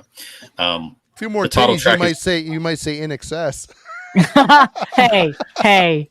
Never tear us apart. It's a great album. I'm going to start pulling out the coal chamber. Oh. No, I won't. Depths of Depravity. I mean, Synthetically Revived is another cracking one. The re-recording, Breeding the Spawn. This thing's amazing. My original ancient Roadrunner press from God, hate that. Nearly lost the damn thing. You hate it when the clips start snapping. But anyway, this was right at that point where Roadrunner were just like getting rid of all their bands, and there wasn't much longer after this. They just said, "Nah, we don't want to do death metal anymore." So yeah, very annoying. But yeah, Pierce from Within, 95. It's pretty close to picking a Bremelin, and 15-year-old me would have just picked to manufacture. But yeah, Pierce from Within. All right, Melanie. So this one actually is a little bit heartbreaking, and you'll see why. But for me, some honorable mentions are Unanimated, Ancient God of Evil, Great album. Fear Factory Demanufacture, which that's great. I listened to that the other day, and it holds up. I love that record. It's great. Yeah, I mean, it's one of my all-time favorite albums. But if this album was not released the same year, I probably would have picked that. Reese Fulber from Frontline Assembly involved in that, really improved the keyboard aspect of it. Anyway, and then sorry, Meshuggah's Destroy, Erase, Improve was another one. Oh, killer! Yeah, and then Vader De Profundis, but I had to go with this one. Oh yeah, well done. I mean, this is the one CD that I have never gotten rid of. I've never sold it. I've always had it in my collection when I first got it. I know what it's worth, so I'm never getting rid of it. A lot of people give me a hard time about this because of John and the shit that went on with him. Well, he's a dickhead. He was a dickhead. Yeah. But this is the one case where I've just been like, I don't care. This is by far a 10 out of 10. One of the most perfect metal albums ever made, in my opinion. One of the most nostalgic and one of the ones that means the most to me. This was very much a me and a best friend album that we're obsessed with when we first heard it. I know every single lyric, and I don't know lyrics to a lot of albums. It's just never something I've really ever been into, is knowing lyrics. I just, the riffs and the drums and all that stuff is really what mattered. But yeah, it's just, I don't know, it's a perfect album. I've always said like the Somberlane and this are hard to pick, but at the end of the day, I probably would still pick this. I do love the Somberlane. I do listen to it a lot, but I just love this album so much. I still love it to death. And it was impossible to not pick this over Suffocation, which was incredibly hard because again, that's another one of my all-time favorite death metal albums. Frank Mullen, I always say, is like one of my favorite death metal vocalists. But again, if it wasn't released in the same year, I probably would have either picked that or Fear Factory. But this one, I couldn't not pick this one. It was impossible. Great pick. Yeah. Alan. Yeah, fantastic pick. I thought it was going to be my pick. I really did. Dangerous Toys released an album. Danger released an album. Yeah, they might have, but it had the wrong lineup, so this happened. But yeah, this was a really hard year for me to make a choice on. It was another case where there's 3 albums that are all really top of the entire 90s, not just for this year, but for the entire decade. Storm of the Lightsbane being one of the 3. Yeah, I got that. That was one of the first times I was like really waiting for a black metal album to come out, or call it death metal or whatever, but because I had heard the demo version of Night's Blood. It was on one of those Death is Just the Beginning. Pretty sure it was volume 3. And it was my favorite track on that whole compilation. Loved the track instantly when I heard it. And so it was just like, I got to find it. When does this come out? When do we get an album by this band? I had to special order it. The local store didn't carry stuff like that. So, but I did get it. And yeah, I've always loved it. Didn't pick it. Sad. The next thing I figured I would pick would be Blind Guardian Imaginations from the Other Side. This is where Blind Guardian really slows down. But Blind Guardian, your list has always been the bridesmaid, never the bride. What's going on over there? Okay, fair, very good question. Very good question. And since you brought it up, here's our time for a tangent. My original, Sorry, by the way. No. I was going to bring this up at some point, so now's a great time. My very original, just vomit a bunch of albums out of my brain onto a scrap of paper for this topic, had 7 German power speed metal albums on it. I was like, okay, 7 out of 10 years with just German power speed. That's probably follow your heart, Alan. Follow your heart. That's probably not correct. But so again, I did more digging through what came out each year. I'm like, okay, yeah, a lot of these are fantastic, but there is something better. However, because yes, sometimes it's fun to have fun. Next Tuesday over on Let's Talk Metal, we will have the best German power speed metal album of each year, 1990 to 1999. All German, all power, all speed, all decade. So yes, you can see what the list could have looked like for just a little bit. So there we go, tangent done. So let's. And I just wrote down the phrase, sometimes it's fun to have fun, because that might be a good shirt. Anyway, I've always liked that. I forget where I got it from. I stole it from something. I won't take credit for it. I was hoping probably the back of a Party Cannon album or something. I think it's a bastardized quote from Buffy the Vampire Slayer is what comes to mind. I think the original quote might be, "Sometimes I make my own fun," but close enough. Anyway, Imaginations from the Other Side is one of my favorite Blind Guardian albums. It took a while to get into that album because it is much slower than the stuff they did prior, but it's a fantastic album nonetheless. So yeah, I'm like, Storm Imaginations. Which one is it? And then I realized, oh shit, something else came out in 95. And this album is a beast in its genre or any genre. It's Saint Vitus, Die Healing. Scott Rieger's returned on vocals and absolutely makes one of the creepiest, doomiest albums the genre ever saw produced. Everything works perfectly on this one. I like most of Vitus's catalog. I like all of their vocalists, but Rieger's has always been my favorite. The way he just contorts his words and the lyrics, it really does sound like he should be locked up in a padded cell and restrained for his own safety. This album over time has only climbed higher and higher and higher. A lot of albums is like, you get to a certain point with them, it's like, yeah, that's where I like this album. This album has always eked its way, just kind of slowly lurched further and further up my list of favorite albums. So when it came time to pick one, it's just like, there's a lot of good Blind Guardian albums. Dissection's great, but both their albums, like Melanie said, it's kind of hard to choose. Which one's better? I don't know. Fuck it. This crushes both of them, and the corpse is raised out of the ground and munched on by zombies. And then it crawls into a dark, dark hole and dies all over again. So, yep, no apologies. St. Vitus, Die Healing. The epitome of doom metal for me. And if you want a deeper dive, I think we covered that in an album club. So you did. Check the. I think I had to crash that party and to defend the album from some people. You did. It was a fun time. All right, Marty. We got a ton of classics here for you to choose from. This year was a lot of great stuff, and it was hard. I mean, my number one's my number one. That was an easy pick, but it's always a good week when I get to talk about how great this album is. I love it. This is my second sentence. This is not a number one. It's a runner-up, though. Amok, this is an autumn album for me, and I love it. Jarva embraced the inner fields of the Nephilim.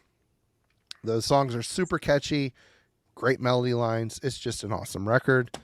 Of course, you can't get through without talking about this amazing banger, Land of the Free by Gamma Ray.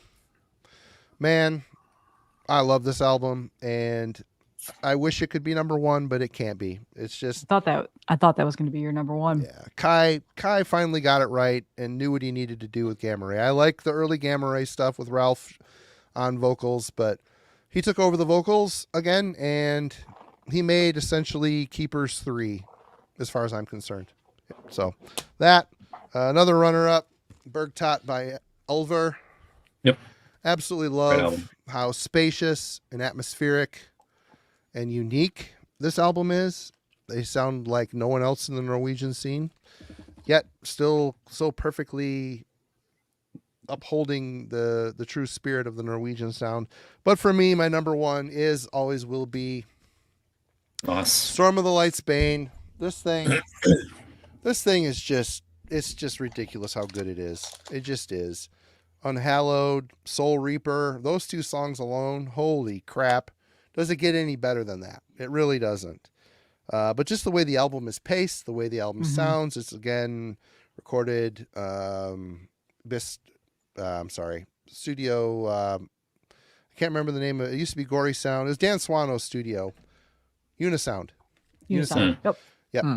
Great. He's just had a great ear for producing bands and letting them sound like themselves. They didn't have the Sunlight studio Sunlight sound. It's just a great album. So the melody is the key here, and it's just running rampant on this record. I could have also picked Slaughter of the Soul at the Gates. That album is right up there too. I didn't want the honorable mentions list to be 50 records because for this year it could have been real easy. And there's so many great. And that tour, I saw this tour go through Detroit. Awesome. Dissection at the Gates in Morbid Angel. One of the best shows I've ever been to. That's ridiculous. It was the best show I've ever seen. Wow. Dissection only played for about 20 minutes. And Really? because there was some Nazi skinheads in the crowd, because Detroit always let them in, at the gate, Tompa from At the Gates was terrified to go on stage, but they did, and they crushed. And Morbid Angel were, of course, great. Morbid Angel. So, what a great show. Hail the 90s. All right. Hail the 90s. 1996. Simon. All right. This is definitely a heart over quality year for me. This is when I was reading metal magazines. This is probably when I started buying, Metal Hammer, and we had a local magazine called HM, and all that kind of stuff. I was just buying, and it wasn't so much the reviews in the mags. Sometimes that was good. I liked the adverts because they just have a big full page of Peaceville. Look at all the shit you could buy. And I'd just be staring at the covers going, this is amazing. So that was sort of, 96, I'm 16, and I'm starting to buy these metal mags and seeing all this extra stuff. The stuff that came out this year, a Dramolek, Psychostasia, I mean, one of the best Finnish albums. In Flames, The Just a Race. The very, very short but incredibly intense Human Remains, Using Sickness as a Hero. Such a great Death Grind release. Oh, yeah. Monstrosity's Millennium with the hilarious CG cover, but such a good album. Edge of Sanity's Crimson was this year. Cannibal Corpse Vile, so Corpse Grinder's first one, and I remember going into the shop and buying that. That was a good day, and that was after I'd seen the video clip for Devoured by Vermin and thinking it was just amazing. Bought that when it came out. Cryptopsy None So Vile was this year, which is fantastic. Satiricon, Nemesis Divina, Volkniger's self-titled Samael Passage, which is, it is my favorite because that was the one I first heard, and it is very different to what came before it, but it's got a massive nostalgic place in my heart for me, that one. Immolation, Here and After, which was the runner-up for this one. Oh, I thought it was going to be that. Yeah, it nearly was. Crazy Uncle Varg had Philosophem this year too. And when I said at the start, this is heart over quality because this is probably about the 7th or 8th CD that I ever bought. And it's not as good as, technically as good as a lot of the things I've just talked about, but it is pure nostalgia. I love it. I still play it all the time. I played it yesterday when I pulled it out. It's still perfect for me. Won't be perfect for everybody else. Hypocrisy Abducted. Oh, wow. I'm shocked. I'm shocked, but that's a great record. I Yeah. love that album That too. might be the It- best yeah. Hypocrisy record. It really might And be. that's this and Final Chapter for me are my favorite Yeah. Hypocrisy. That's a great Roswell era for the band, 47. What a great song. Yeah. And yeah, look, it's maybe a bit poppy in a way, or too catchy. Nah. I don't know. I don't care. Nah. I loved this when I first heard it. I saw the clip for Roswell 47 on the Death Is Just the Beginning Volume 4 VHS. And this is my original digipack. It's hanging on with a wing and a prayer. It's just, I've got to hold that disc there because it'll fall out. But yeah, Rival of the Demons on this is so good. Killing Art is ferocious. Oh, Killing Heart rules. Great song. Carved up. And the end of that song is just awesome. The last two tracks on this thing, Slipping Away and Drained. I mean, just slit your wrist now. What were they doing with that? They're depressing end songs, but I think that this album's perfect as far as I'm concerned. Average, but but I can't. I just can't. I have to pick this one. It's fantastic. It's the Hypocrisy era for me, for sure. Abducted. My kid is in the chat surprising me right now. Who's your kid? Smartly idiotic. Smart. All right. Melanie. Okay, so this one was a no-brainer for me, but lots of great albums that easily could have been picked. Winterland, Welcome to My Last Chapter, one of the best ever black metal albums ever made. Cryptopsy, like Simon said, Edge of Sanity's Crimson, Typo Negative, October Rust, which was so hard not to pick. It's a great album. Yeah, but this was my no-brainer. Immolation, Here and After. Oh man, It was bloody close. So close. Oh, this band, I know they're a very much copy-paste band, rinse, repeat, same, lyrical content, same concept across the board. You know what you're going to get for this band, but this is just a perfect death metal album for me. So just very raw, very evil, very just that sinister, like almost, sound. Like we all know the album. I don't need to talk about it anymore. But yeah, this was a no-brainer the first for me. album I've ever been thanked in is Here and After in the OG that's press. right. Yep. Cool. Yeah. I'll kill it. Yeah. Didn't know that. I It think was you Worm mentioned that Gear a while Zine, back. but I take that as a win. Yeah. Yeah, and this is one of those legacy death metal bands that are still going and still making good music. I loved their last several albums that they put out. They're just Last very one's great. consistent. Yeah, very consistent across the board, but their first several albums are just undoubtedly some of their best, obvious, and best in the genre. So I had to pick this one. And I grabbed the tape too because I love that Corpse Crystal got the Metal Blade licensing and was able to reissue all of these things that are hard to find on cassette tape now. So Thank goodness cassettes are still alive. Woo! that That was close. Almost lost them forever. What a Okay, tragedy. Grandpa. What a tragedy that would have been. Right. All right. Come on. All Back right. to the home with you. Yes, Well- I almost forgot how much fun it is to spend $14.99 for something, put it into the machine, and have it instantly destroyed when you hit the play button. Oh yeah. Die instantly. $14.99. Oh Yeah. my Cheap god. AWA machine. That's what that is. I don't know if I've ever spent that on a brand new. Well, you tape. didn't live in the era. That's why. Because That's why, cassettes Camelot were like $14.99. It was a lot. They could be, yeah. Well, that could be a problem back then. But no, really good pick with Here and After. All right, let's see. 96 was an album I don't have as many runners up for. This was a year where I was relocating across country. So, and when I landed in Texas, they had some really good local record stores, but they didn't carry much in the way of new releases of heavy metal. They had tons of old stock for old heavy metal.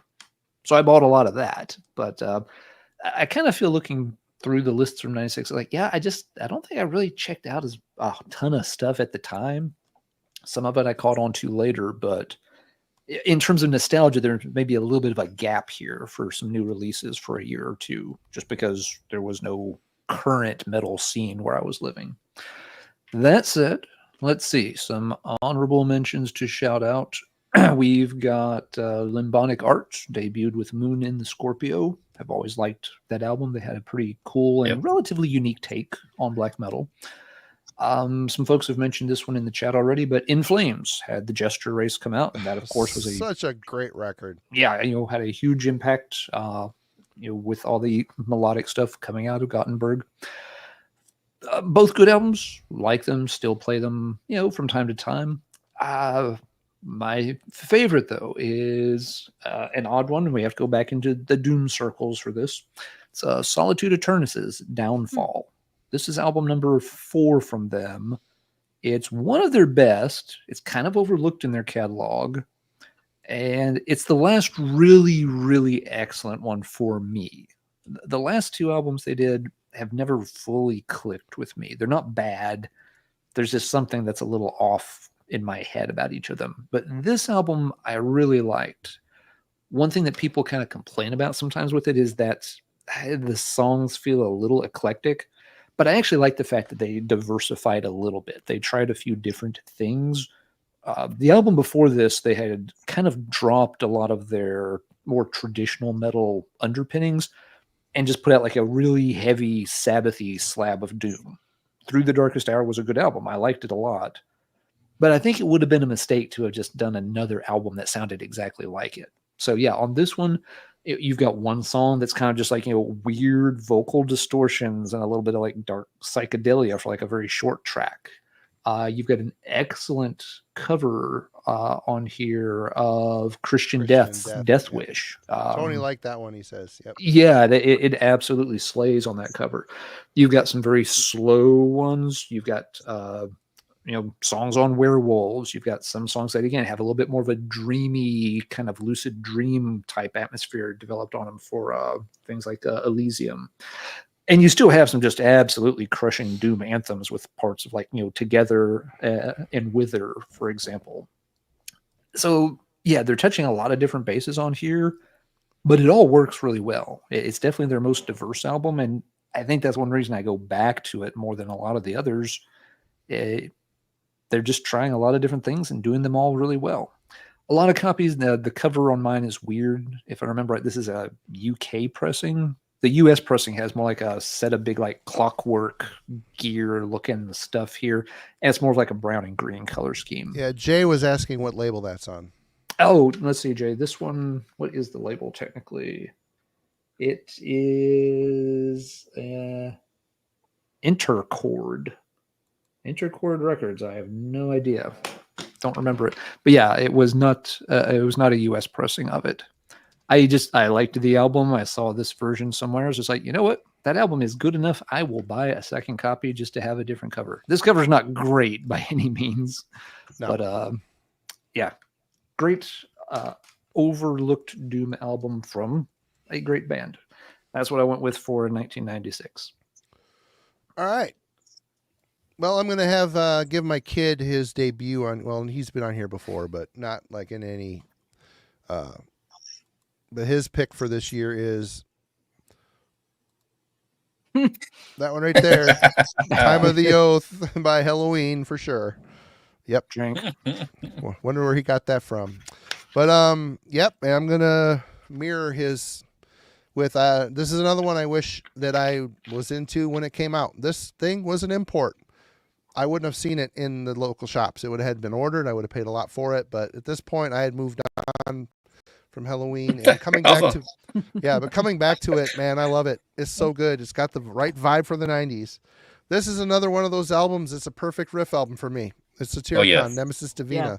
Yeah, this is the best they ever got. It just is. This is their absolute pinnacle of creativity, production. This is Armageddon. You know that shit's going down, and the whole album completely rips. Atypical, weird, obtuse riffs, but yet they still cling to the Norwegian vibe, and even songs like Mother North. There's like massive symphonic hooks.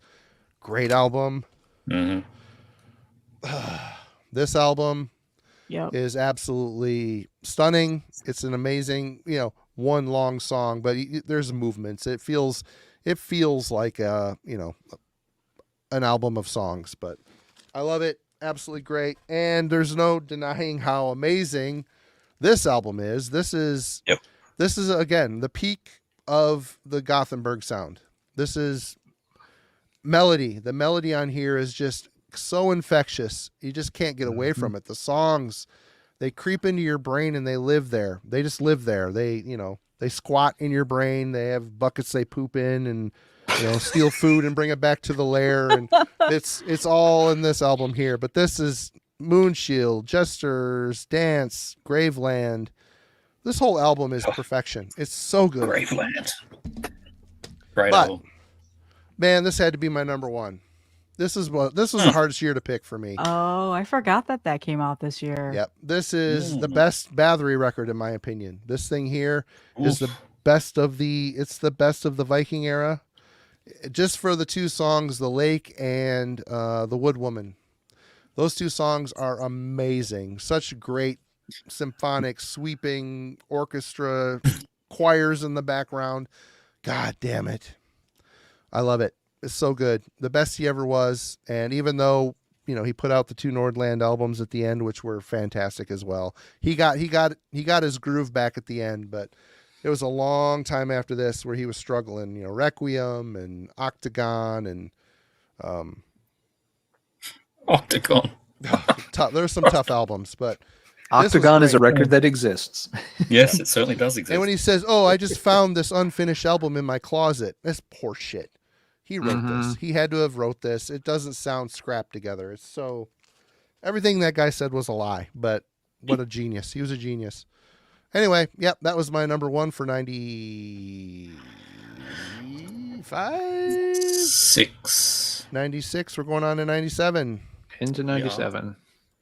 Into 97. All right, so 1997, I'm 17. This is peak internet year for me.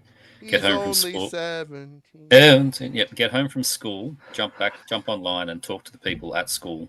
But also this wider metal community on IRC and ICQ and all this stuff. ICQ. Wow. Yeah. That brings me back. Yeah, totally. Wow.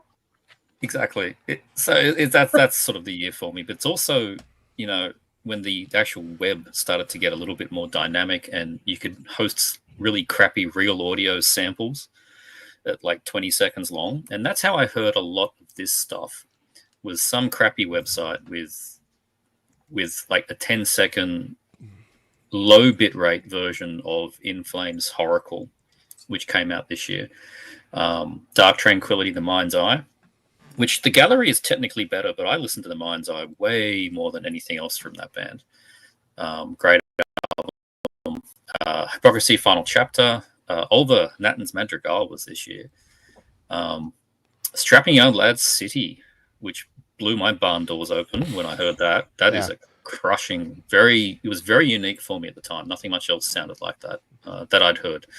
Kämpfer, Mellum Skolked or however you say it, was a great one. German Nagelfar, Hunengrab im Herbst was this year. Great album. Limbonic Art in Abhorrence Dementia was the one from them I played the most. Those vocals pissed my dad off so much. Whenever I'd play the album, he'd always come down, turn that shit off, because the vocals were just unhinged on that thing. But this really, more than anything else, this was two things for me. The year of Australian bands. We had Misery, Revel in Blasphemy, which was being played on the national radio station, which is ridiculous to think of. Blood Duster, straight out of Northcote, which mixed stoner rock and grindcore to actually work. Fantastic album. Damage, Token Remedies Research, which is very hard to describe what that is. They call themselves Hatecore, but that thing was a belter and so good to see them play live. Alchemist Spiritech came out this year. Probably the best Australian album of the year. And if this sharing of the screen works, which I'm very much going to try and do. I have to finalize it, but it should. Here we go. There is a crappy photo of me in 1997. Nice. With my Dimmerborg gear, Enthroned Darkness, Triumph. Couldn't you find any white makeup? You just went right to the black. No, there's some white there. It's just not much of it. Oh. And I had to get one of the girls in class to paint the corpse paint, which was hilarious. I couldn't do it myself. So there you go. There's the embarrassing photo. I don't know how I kept that all these years. Oops. That wasn't Sorry. me, was it? No. Nope. So yeah, I mean, they're the stuff that came out this year. But the one that I remember seeing on the back cover of a magazine, going, "What the hell is that?" Because this is the first time I'd heard of the band, and then listening to it and going, "Well, this is just perfection." And I've seen this entire album played live. Emperor, Anthems to the Welkin at Dusk. There was nothing else was going to get picked this year for me. The true cult will pick Nightside Eclipse more. I can appreciate that as being the more appropriate black metal album choice, but this was the first I heard from them. Trim's drumming on this was my benchmark for a long time. Yeah, crazy. Good. He's got those weird Swiss cheese looking splash cymbals. I don't know what the hell they're called, but it makes a very unique sound, and he overuses them. It's so good. The original Australian press with the Modern Invasion logo at the bottom. The Ye and Trans Imperium is the most aggressive thing I'd heard at the time. This whole album, and even the bonus tracks, you get that In-Longing Spirit, and then the symphonic opus A Satana. I thought the whole package was just fantastic. So, yeah, we can't forget the cheap video clip for the Loss and Curse of Reverence with the very plastic, plastic swords and things, and the shoulder pads. Just amazing. But yeah, this is perfection. So good. Yeah, Emperor, Anthems to the Welkin at Dusk. Great pick. Cheating off my paper again. That's an iconic one for sure. Yeah. All right, Melanie. So really quick, Gavin Hill is in the chat, and he just brought up Eucharist Mirror Worlds. Oh, yeah. Someone else mentioned it earlier too. I literally just bought the demo years. The demo's great. That might be it's produced so well. It's so good. Unhinged melodic death metal, which is so great. Unhinged. So yeah, I was shocked when I saw that in the chat just now, because I feel like not many people remember this band exists. Yep. But anyway, that's not my pick, obviously. Some of my runner-ups for this year. This is kind of a weaker year for me. Children of Bodom, Something Wild. I know not many people like them. I know. I knew. See, I know you're one of them. But I really, really like that album. I like Hate Breeder a lot more. Not my pick, but that was one. Vindir Soknadar was this year as well, the first Vindir album. Yep. Necrophobic Dark Side was gonna be my pick, but I chose Limp Bizkit. I'm kidding. I didn't choose Limp Bizkit. I picked Lord Belial. Oh, that's a really good one. That's a good album, yeah. Yeah, Enter the Moonlight Gate. I mean, this is by far one of my all-time favorite black metal albums as well. I feel like it's pretty underrated. I feel like people forget about this album. I don't know why. Agreed. I kind of forgot about that one for a while. I only recently picked it back up. It's just like, oh shit, why did I ever forget this one? Yeah.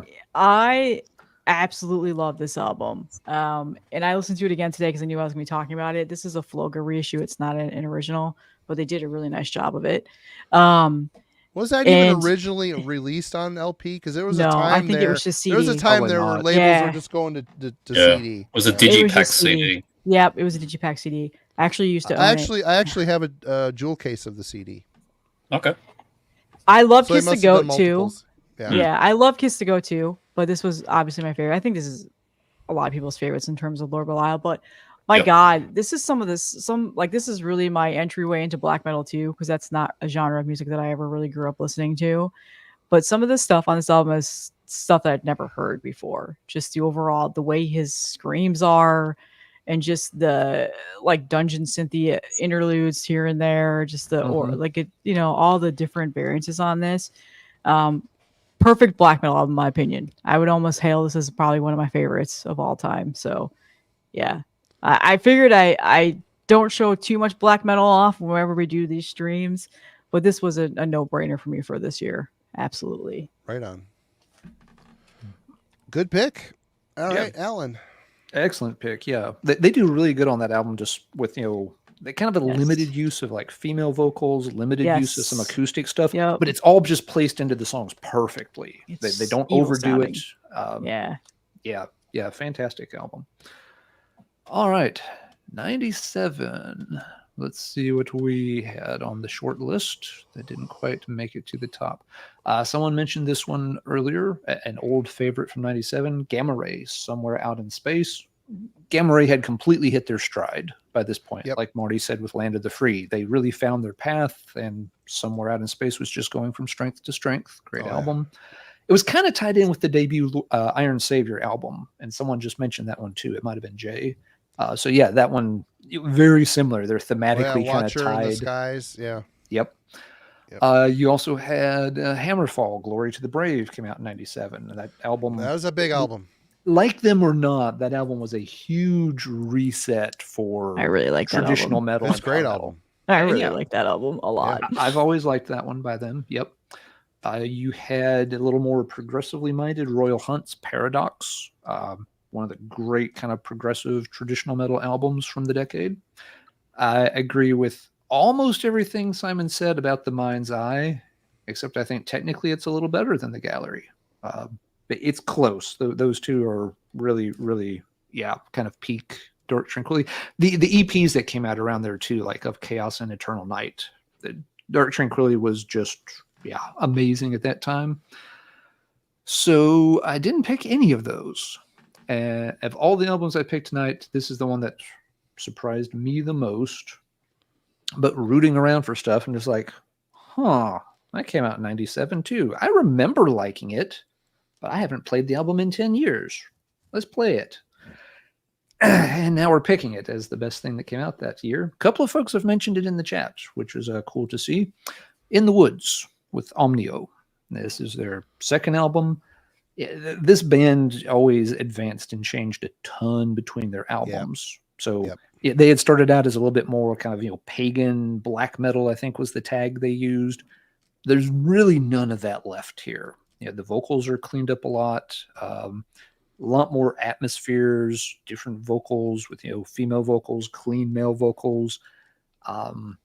And it's just a really amazingly written and composed album.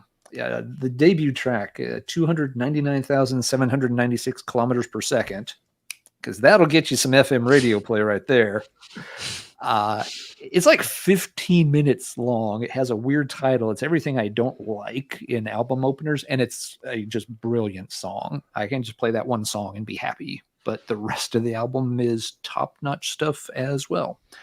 Always kind of liked this band, but they just eventually fell off my radar, and I hadn't revisited them in a very long time. So, yes, when I was like brainstorming lists for this, I would not even have thought In the Woods. The name would not have crossed my mind. But this is why I have to dig around and like, that was a 97 release, and it is an incredibly good 97 release. So that is my pick for this one. Cool. Cheers to everybody in the chat who was talking this one up before it came back around to me. We salute you. Omnio by In the Woods. All right. Well, I couldn't find my copy of City. I have a promo sleeve of it, but that was going to be on my list in the runner-up. I love that record. We listened to that at Fat Camp last week, and I've never heard an album that sounds more like a temper tantrum in my life, and I love it from start to finish. Perfect. That's so true. It's totally true. It's a temper tantrum album.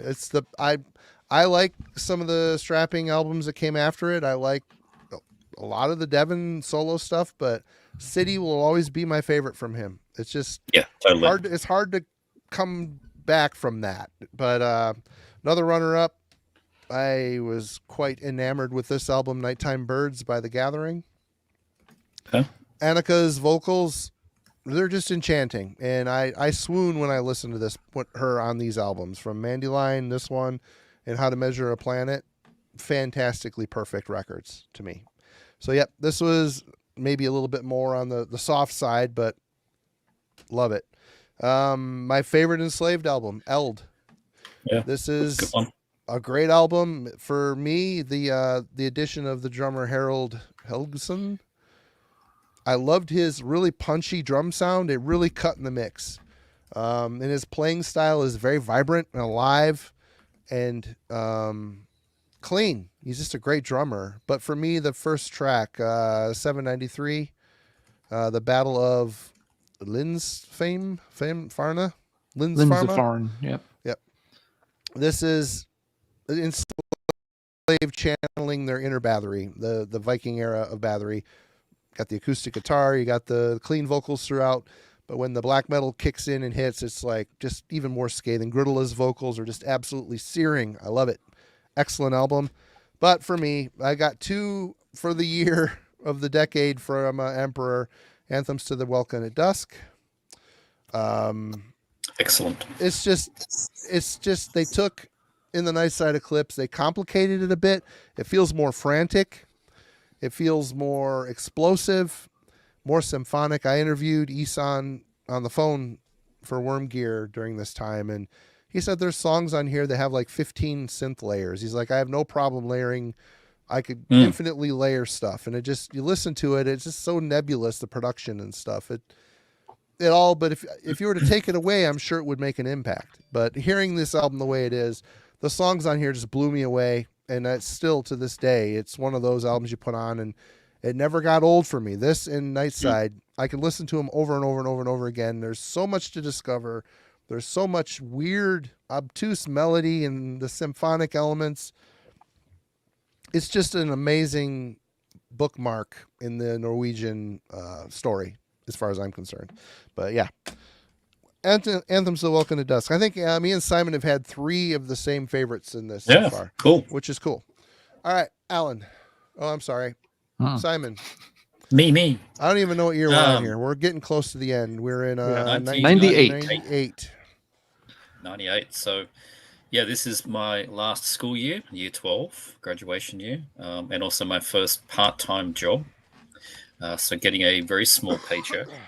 And using that, because still living at home, using that money to buy nothing but CDs. That was all I was doing with it. And making trips into Utopia Records, making trips out to Warhead Records, shop the Hammer House, which was quite the trek to get to, but amazing pickups there. Some stuff this year that's pretty fantastic. Incantation, Diabolical Conquest, just rules. Deeds of Flesh and Breeding the Anthropophagi was this year. I really, at the time, loved Dying Fetus, Killing on Adrenaline. That was just a heavy as balls album. Morbid Angel, Formulas Fatal to the Flesh. Wow. That one took a bit for me to really gel with. It probably took me a couple of years to really appreciate that one. It never fully clicked with me. I appreciate it, but I don't ever want to listen to it. I put it on quite a bit now, but I prefer Gateways. Gateways is a big one. But there's 3 albums this year that kicked me in the head, and remained with me. This was really hard to juggle these 3. Bethlehem's Suicide, Sardonica album, was this year. I first heard that with a crappy low quality sample online with the track Nexus, which is the album on there that doesn't really, it's the song on there that stands out as being the weirdest. Doesn't sound like the rest of the album, but got me intrigued to listen to it. That's a perfect album. Dawn Slaughter Sun was this year. It's my favorite Dawn. Most people prefer the first album or the EP, I think, but I prefer Slaughter Sun. That was one I trekked all the way out to Hammer House to pick up. But this one was, I remember hearing, again, a low-quality 20-second sample online of one of these tracks going, this is some unique-sounding death metal. What the hell is this? And went and bought it on release day. Nile, Amongst the Catacombs of Nephrim Ka. They've gotten close to this for me, but this is still my favorite Nile. I can put this on all the time. I love all the samples in there from like Exorcist 2 and just random shit thrown in there. But yeah, Smashing the Antio opening track. I think it was Bara Edenazu was the sample I heard online. Yeah, Marduk Nightwing was another big one this year. Serpent-Headed Mask. I mean, Ramsey's Bringer of War. Jesus. The version that they did on the single is heavier and a little bit slower, but I think they tightened it up on the album here. Opening of the Mouth, Howling of the Djinn. I mean, this thing is for me, this was me getting on. This was me being there as something happened. For the not really the first time, but it was like I was there the second it dropped, and I was like, there was no hindsight with this one. I was there on the journey from day one, and yeah, it's always stuck with me. Nile, amongst the catacombs of Neferunkar, my ancient old relapse press. Yep. Reissues probably look exactly the same. But, Very cool. Awesome. Good one. Simon, what do you think of the new one, or have you checked it out yet? Yeah, it's really good. It's really good. I've only played it a couple of times. I actually prefer the one before it so far. But this album and the last one, they've really improved for me. But I do need to spend more time with the latest. It is good though. Yeah, I just picked it up last week, so I'm still kind of getting used to it too. But yeah, I like it on first impression. I still haven't heard it yet. I keep forgetting to check it out. There's so much crap I've missed. It's just the way it is. The way it goes. A lot of You should stuff listen this to it. year. You'll like it. You'll like You it. will. I think Yeah. you'll like it, Marty. The last Yeah. album ruled. I thought it was great. It's been Yeah. awesome. All right, Mel, what you got? So, Opeth, My Arms, Your Hearse was most likely going to be my pick because that's probably one of my favorite Opeth albums. But again, if it hadn't been released the same year as this one, I would have picked it. Gorguts Obscura was another one. I know that's a really hard listen for people, That's hard. but That's hard to chew on. Yeah. I really love that album. It's great. It's always Death, Sound of Perseverance. I know that's a divisive one, but I still love that album. Meshuggah's Chaos Sphere. I'm a big Meshuggah fan, in case you guys haven't noticed. Chaos Sphere is so good.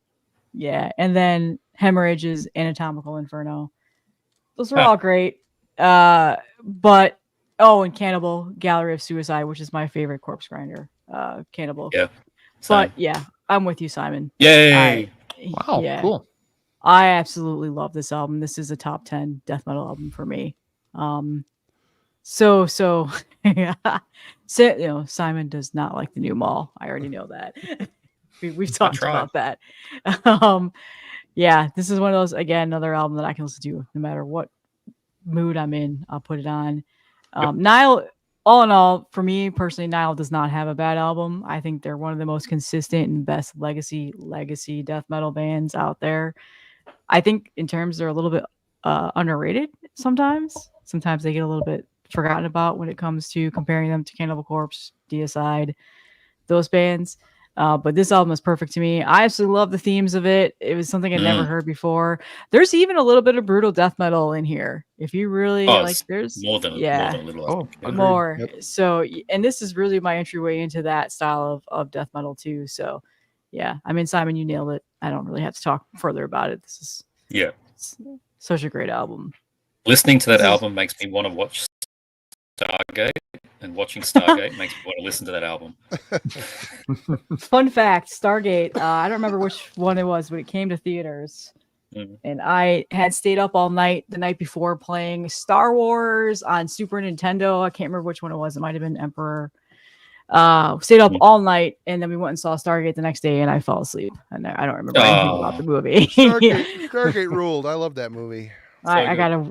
I've never rewatched it, so I should probably do that someday. All right, Alan. All right. So yeah, cool stuff. Yeah, and some good choices shouted out from Melanie there. Let's see. 98 was a pretty loaded year for me. This year was the year I got out of Texas, so kind of got back where they were listening to metal that was made after the 1980s. And that's not a dig at it. I picked up a ton of cool stuff in Texas, but definitely started to reconnect You did with more stuff that was one coming story out. you talked about. That was awesome. Yeah, it was pretty nuts. But I was also doing a lot. By the time I left Texas, I was also really into tape trading pretty deep. So I was also starting to get more stuff and catch up on some of the 90s stuff that way. So things from 98 that Bear mentioned, but I did not pick. I think Jack just mentioned Solstice, New Dark Age. That's a really incredible album, leaps and bounds ahead of what they had done before. I like their debut album, but it's just Candlemass worship. New Dark Age is its own beast. It's not trying to copy their heroes anymore. They find their own direction. It's a really great album. Virgin Steel released Invictus, which is one of their finest hours. Great sort of, fantasy Teutonic sounding US power metal goodness. Simon mentioned Dawn's Slaughter Sun, which I thought would be the album I would pick. Didn't. Relentless. But yeah, it is relentless is a perfect word to describe that album. Love that. Melanie mentioned Gorguts Obscura. I'm another one that, yes, that album kind of melts your brain, and I am there for it. I think the only reason I didn't pick Obscura for this is that it's another album I just don't revisit very often. I heard it through tape trading around the time it came out. I was just like, wow, this is crazy, neat, and interesting. I need to spend a lot more time with this.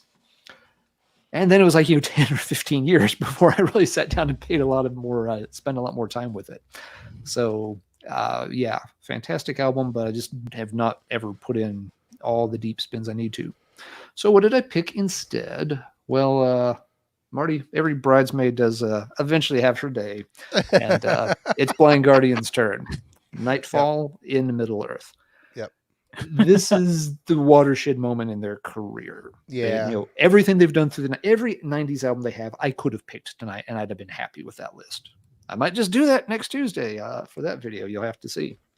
But it always felt like they were building to something like this. They had all the Tolkien references and the fantasy and did it really well. So it always felt like, yeah, this was a project they might tackle. But, not only did they finally do their Tolkien concept album, they did it on the Silmarillion, not the Lord of the Rings. The Silmarillion's, that's some dense stuff. And they found a way to take that, crazy, long, complex, weird, unpublished novel, turn it into a concept album with obviously a long track list. There's a lot of interludes and stuff, but they perfectly encapsulate everything about that story. One of the, just as an example, first couple of times I read the Silmarillion, yes, I've read it multiple times. I got like a couple chapters, like, I'm not smart enough to read this book. I'm just gonna put it out there. I love the other shit, but I'm not smart. This is like the Middle Earth Bible. I can't read it. That's exactly what it is. Yes, it is. It's the Old Testament according to Tolkien. Yep. And I've probably read it 3 or 4 times. The first couple of times I read it, I was always kind of annoyed by the elves, the Noldor and their story. They always just, seemed very kind of haughty and aloof. I had trouble connecting to the elven race. You listen to the Noldor's tale through this, and I get it. You finally get, they perfectly capture just, the emotionally crushing dilemma that the Noldor get stuck in, that they absolutely can never unfuck themselves from what happened to them. And they can't stop trying either. That they are just stuck in this cycle, and they know they are doomed. They know, like, it's literally like we're playing the Harlem Globetrotters. We have no chance to win, but we are absolutely contractually obligated to play anyway. And so it really finally kind of drove home to me, like, what it is about them, why the Noldor are so standoffish with all the other races. It took Blind Guardian putting it into musical form for me to really finally connect with that. Yeah, that always bugged me too. Yes, but the damn Noldor. Yep. But do not watch The Rings of Power. You're going to flip tables and want to kill people if you watch. I hardly watch any new programming, so there's not much of a danger of it occurring. But it's just some of the big battles here, with time stand still on the Iron Hill, they just capture all the pageantry and the majesty and the absolute fucking heartbreak of that battle and its ending. So yeah, they've done good albums since then. They have never come even close to this level of excellence again. And I don't think they ever will. I'm not sure they could. I'm not sure any band could. It is a masterpiece of storytelling. So yes, Blind Guardian did get one on my list. I'm glad they got one in there. That's good. Yep. And what a good one to get in there too. Awesome. Yeah, it had to be this one. So that's my fanboydom taken care of. I'll just sit over here with my precious for a little while and let Marty have his turn. Right on. All right. Well, I have a slim pickings for this year. A lot of good stuff, but I spun this a lot. Slaughter Sun, Crown of the Triarchy by Dawn. I was very impressed by the EP that came out before this, and this did not disappoint. My one complaint is the songs are a bit long, but Ah. they're really good. Just unrelenting, searing melody lines they cut through. And Henke Floros, is that his name? His voice is just on fire. It sounds like they lit him on fire and put him in the vocal booth. So good. Good songs, good songwriting. I want to say this is my favorite Incantation album, but I don't know if that's true. Pretty close. But it's Pretty real close. close. It's close. Diabolical Conquest. What makes this special is it's got Daniel Corchado from the Chasm on vocals, and he brought it on this record. He was trying to, I talked to him. I used to talk to him back in the day a lot, and he said he really kind of hurt his voice trying to sing like Craig Pillard, trying to do the live stuff and trying to sing like that. But he said he really killed himself on this record, and it shows. His voice is just awesome on here. It's dark. It isn't exactly like Craig's vocals, but that's good. It's fine. It's different. It's a dark in a different way. John's songwriting on here, the riffs, I mean, he's just a riff merchant. The guy can turn out great death metal. Even all these years later, he's still doing it. But this record, it was just a little bit special. The songs really got catchy. His Autopsy influence really kind of comes out on some of this stuff. I love this record. This is one of my favorite Incantation records. Usually when I go to listen to them, it's this one or Onward to Golgotha. But I have to pick this one for my favorite. I had a hot minute where Opeth were really special to me. My Arms Your Hearse is All right. my first album by them, and I kind of went backwards to Orchid and Morning Rise. Those two records, until they got reissued in the States, pretty expensive. So it wasn't until this one, and of course, Demon of the Fall. What an absolutely crushing vocal singing it in my performance. head right now. Yeah, I know.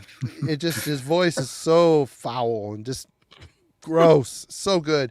The songwriting, they didn't go full prog yet. There's still a lot of death metal clinging to the grooves on this one. Melody's there, prog is there, but they really explored it more after this. This was kind of like the transitional album, the Bon Voyage to the super thick, dense death stuff to me. Demon of the Fall is a prime example of that. And great record. Yep, my favorite for the year, for sure. And that brings us to the final year in our little decade-long excursion, 1999, and Simon's going to party like it was 1999. But is he going to dance for us? We're hoping. Everybody wants to know. Waiting. Waiting for that to happen. Yep, turn the butter. There we go. That's classic. If he puts on the corpse paint and some Michael Jackson, he can dance like it's black and white. There you go. There you go. There you go. It's a stretch, but I think I got there. Yeah. Oh god. 1999. So, now I'm out of school. I've got my first real job. Still living at home, so still spending money on CDs. Going to a lot of gigs now, because now over 18, I can go to gigs. But in terms of like quality this year, I'm not really finding a massive list of quality. It's the ones that I'm about to mention are all great for me, but I don't have 20 others from 1999 that are like banging at the door that I, unless you guys all remind me as we go through. But Vindir Antor had to be mentioned. That is my favorite by far from them. The first time I heard that, I wanted to move to Norway and live in a cabin. Isn't that Pretty how much. he died? That's how he died, right? He tried to go to his parents' house that was in the woods. Yeah, and on foot in the snow. Yeah, So he did in the snow. probably trekking to a cabin or from a cabin. What a tragic death. I think he left a bar. God. He left a bar and went to. Oh. I think that's the story. A cabin was involved somewhere. I'll bet. Yeah, The cabin was I mean, involved.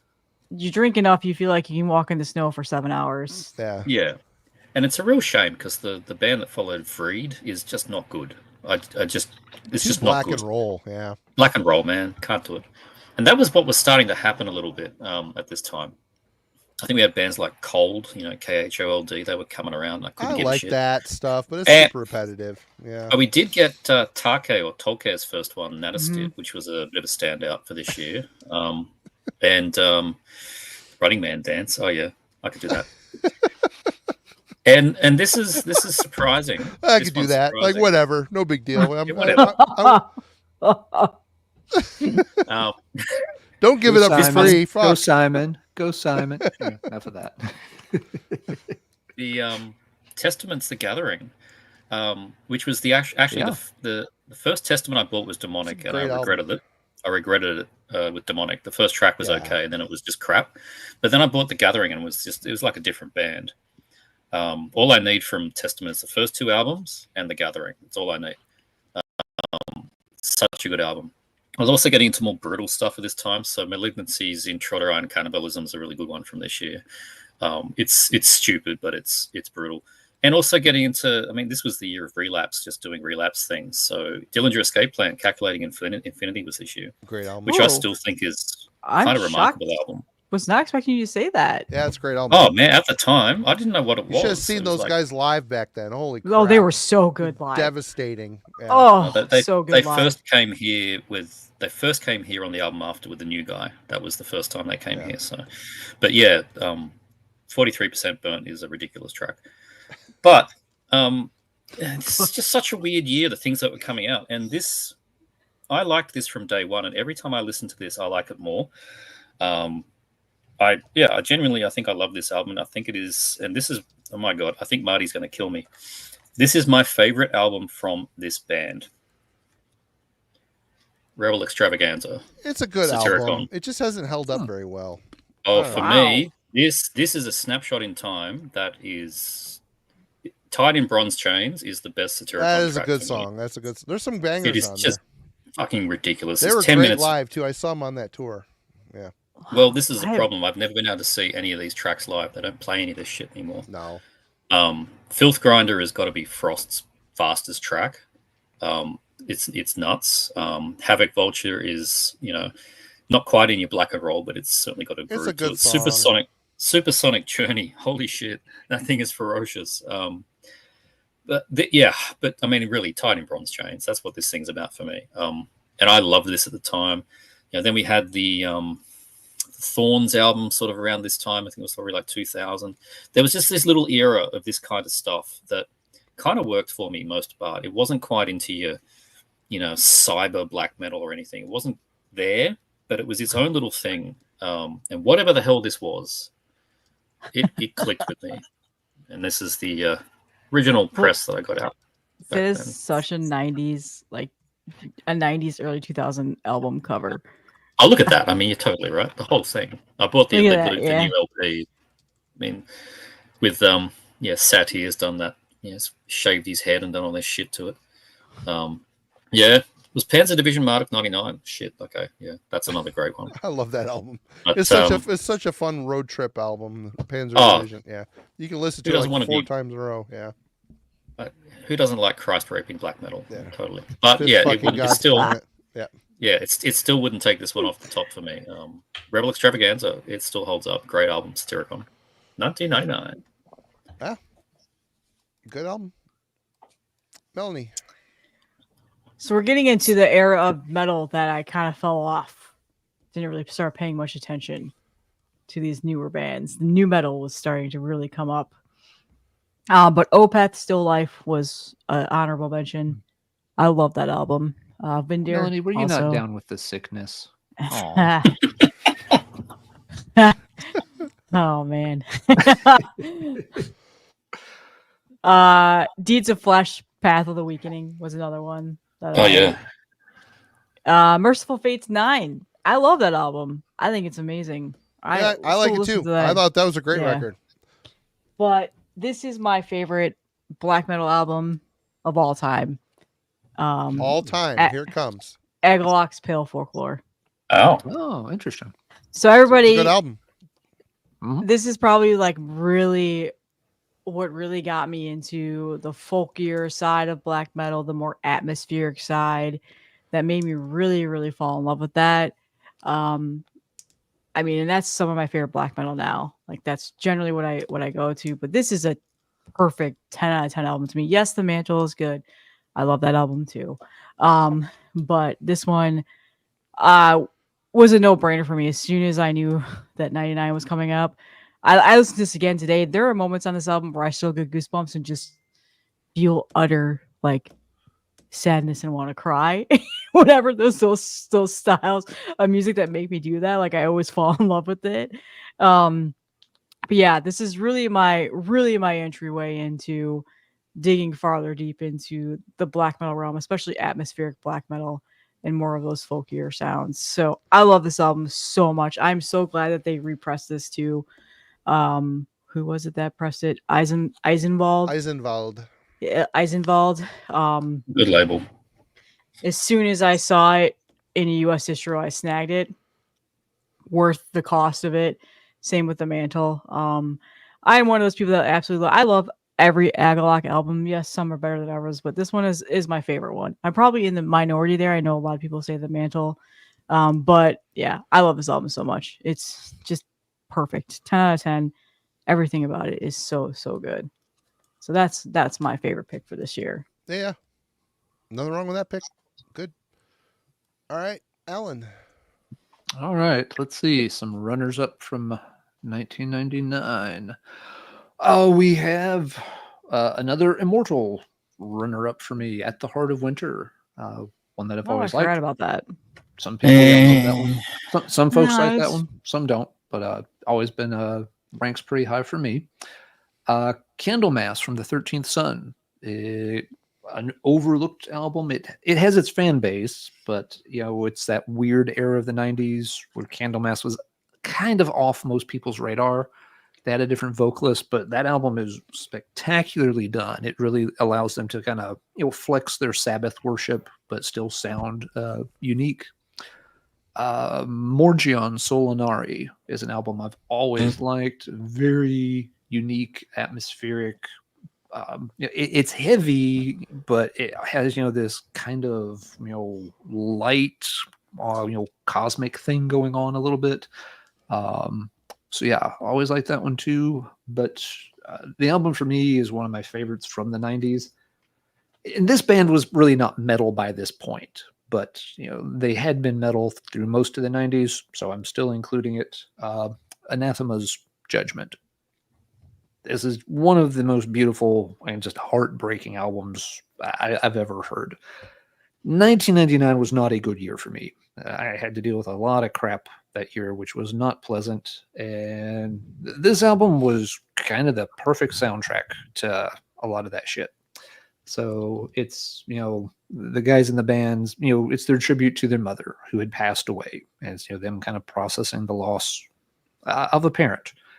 And it completely comes across that they convey every bit of loss and sadness in the music of this album. It's one of those albums I can't listen to just any old time, because it will, if you're not careful, it will very much drag you into just, that really sad, now I'm down and I'm going to have to drag myself out of this emotional state kind of records. Again, an Anathema, yeah, I know they're not really a heavy metal band by this point, but I don't know when they stopped being a heavy metal band either. It was kind of a gradual thing for them. Nevertheless, it's the clear winner for me.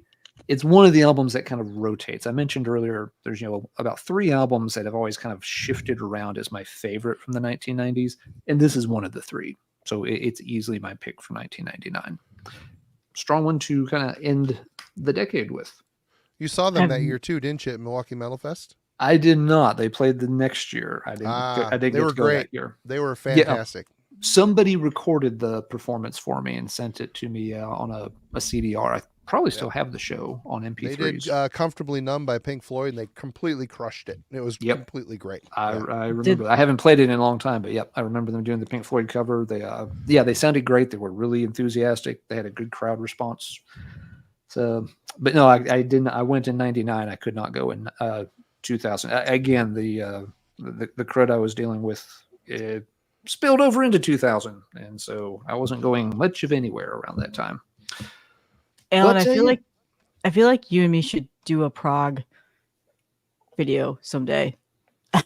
That would be fun. Yep. Yeah, because that's what I associate them mostly for. Is a lot of the prog rock that they've done. So they went Beatles. Like Fine Day to Exit sounds like a Beatles record. Yeah, I mean, but also I would have never thought to pick them for that. So that was a really good pick. I'm probably going to go binge listen to them now. Yeah, be careful with this one. It can make you sad. I like sad. Remember, I like my black metal in the morning with my black coffee. That makes me feel sad. I love sad music. Literally, if it's sad, I buy it. I mean, Panopticon's album last year that they released just really put me through it. A lot of his albums do. Actually, pretty much all of them. So that's really what the appeal is. Austin's good at that. Yep, he can definitely do that with his music as well. That's a great point. Yeah, that would be a fun topic to tackle sometime for sure. I love to cry and listen to music. Oh, dude, the Cure, the last song on the new Cure album made me cry. God. And then I saw their live show they streamed today. They played that song live. Yes. I bawled. I mean, it's like talking about how did I get so old? There's nothing left except the end of the song, and it's like, I'm old, I'm dying. I've wasted my life. It was terrible. Yeah. Oh boy. Anyway, I'm looking forward to checking it out. I didn't. It snuck up on me. I didn't know it came out today. Yep. Okay. All right, Marty, wrap this decade up for us, sir. A lot of good stuff in '99. This is a favorite, In the Eyes of God by Today's a Day. I forgot all about that. You got Bill and Braun from a deep cut. Yep, from Mastodon on here. They were in the band Lethargy. They got picked up by Steve. This album is a rhythmic monster. Braun's drum work is holy shit, off the charts. The songwriting is completely hateful, scathing. The songs rule. It's almost grind at times on here, but is that Relapse? Yeah, this is a Relapse.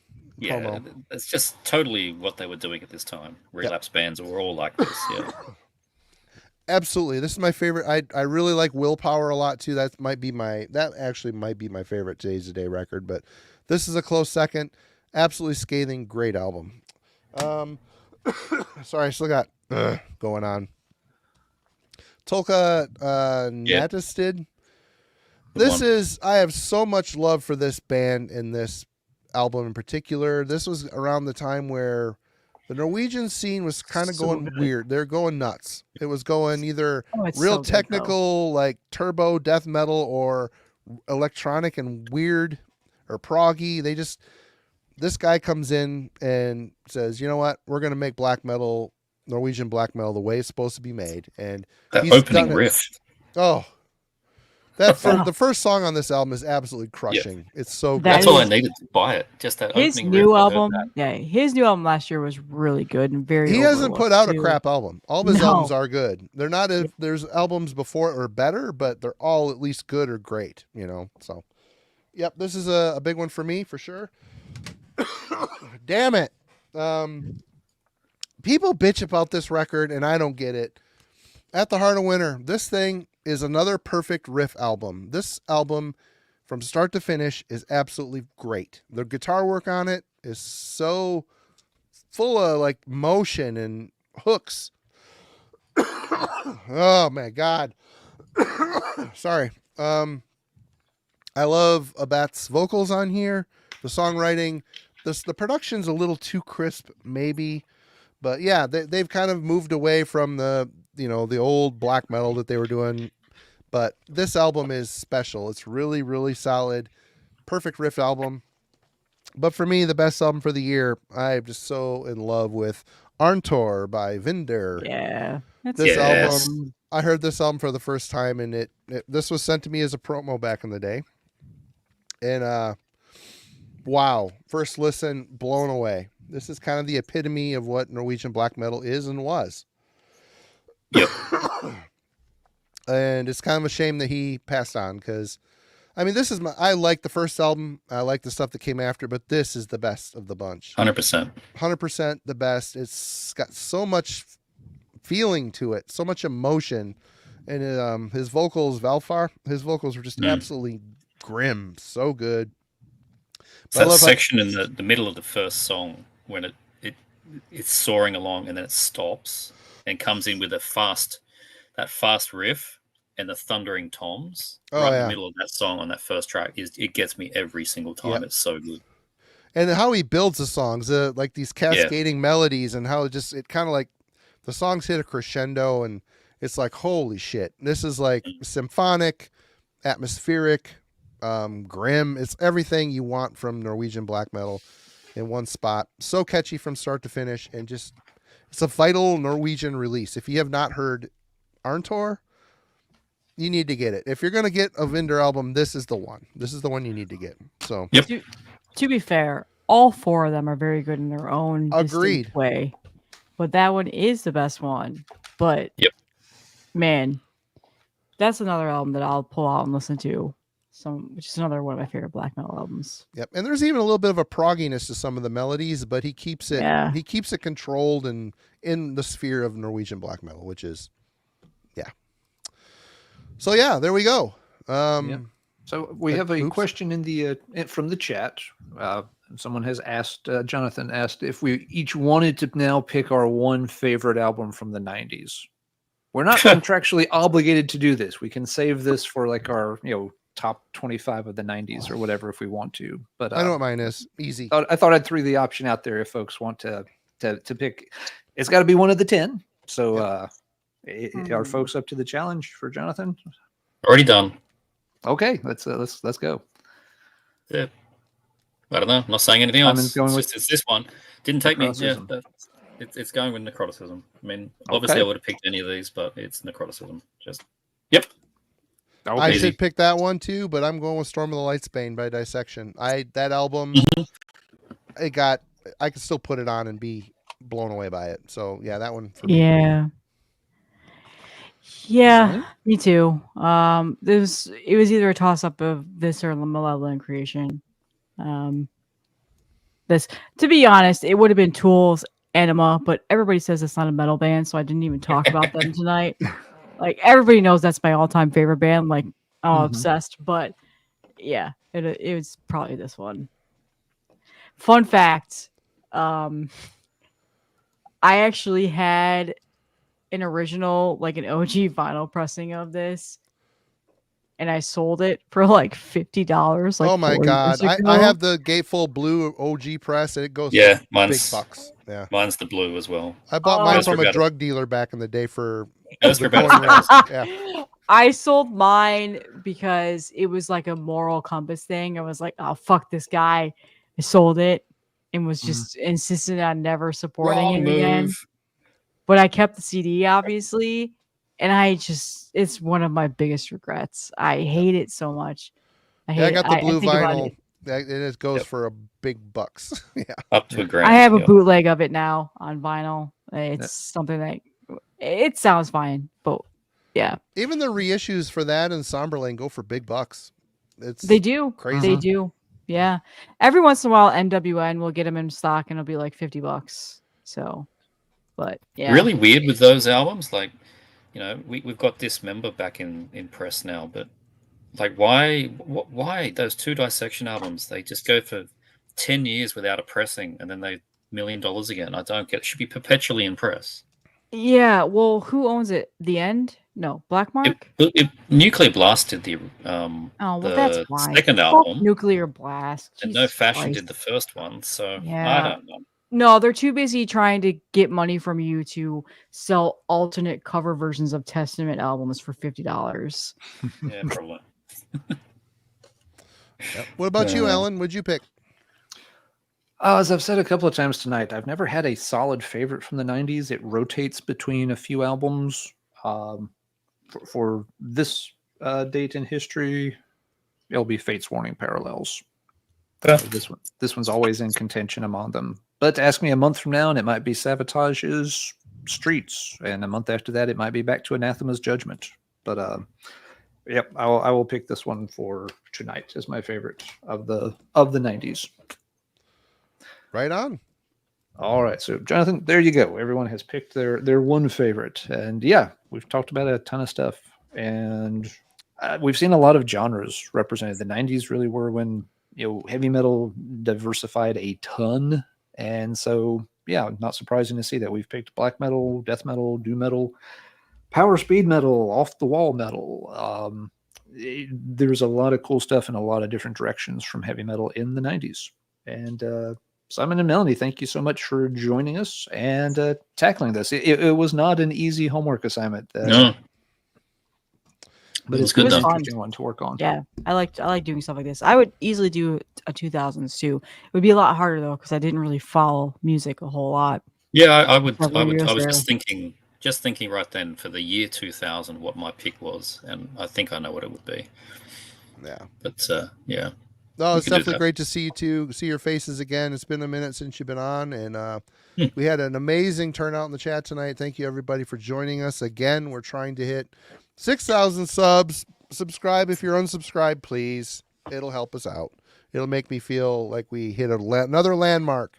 So, what do you guys have coming up? Anything coming up that you want to throw out there before we jump?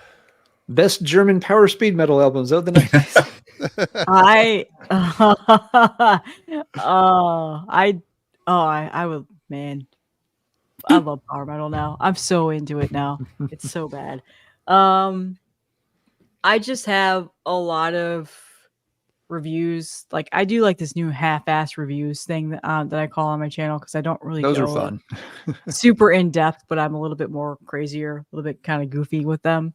So I'll be doing those. There's just so many new releases that are coming out recently. I've had a handful of people send me stuff to talk about things that I really, really enjoy. It's a lot of underground death metal. They don't always get the best views on my channel. People really like when I talk about more popular stuff, but trying to stay true to what the reason why I started it. So I've been doing a lot of underground death metal. Demo stacks have been like a thing lately. Talking about old school 90s death metal demos that I have. Trying to keep Ken's death metal crypt a little bit alive on YouTube while not trying to copy paste him too much, but I'm still trying to keep those conversations alive. So yeah, I've got a lot of things coming on, but I'm still You waiting could for read. Melanie's power metal nook or power metal corner. Yeah. it's coming. I mean, I've got t-shirts now that I'm buying. Oh, no. I mean, I said it. You're coming along nicely.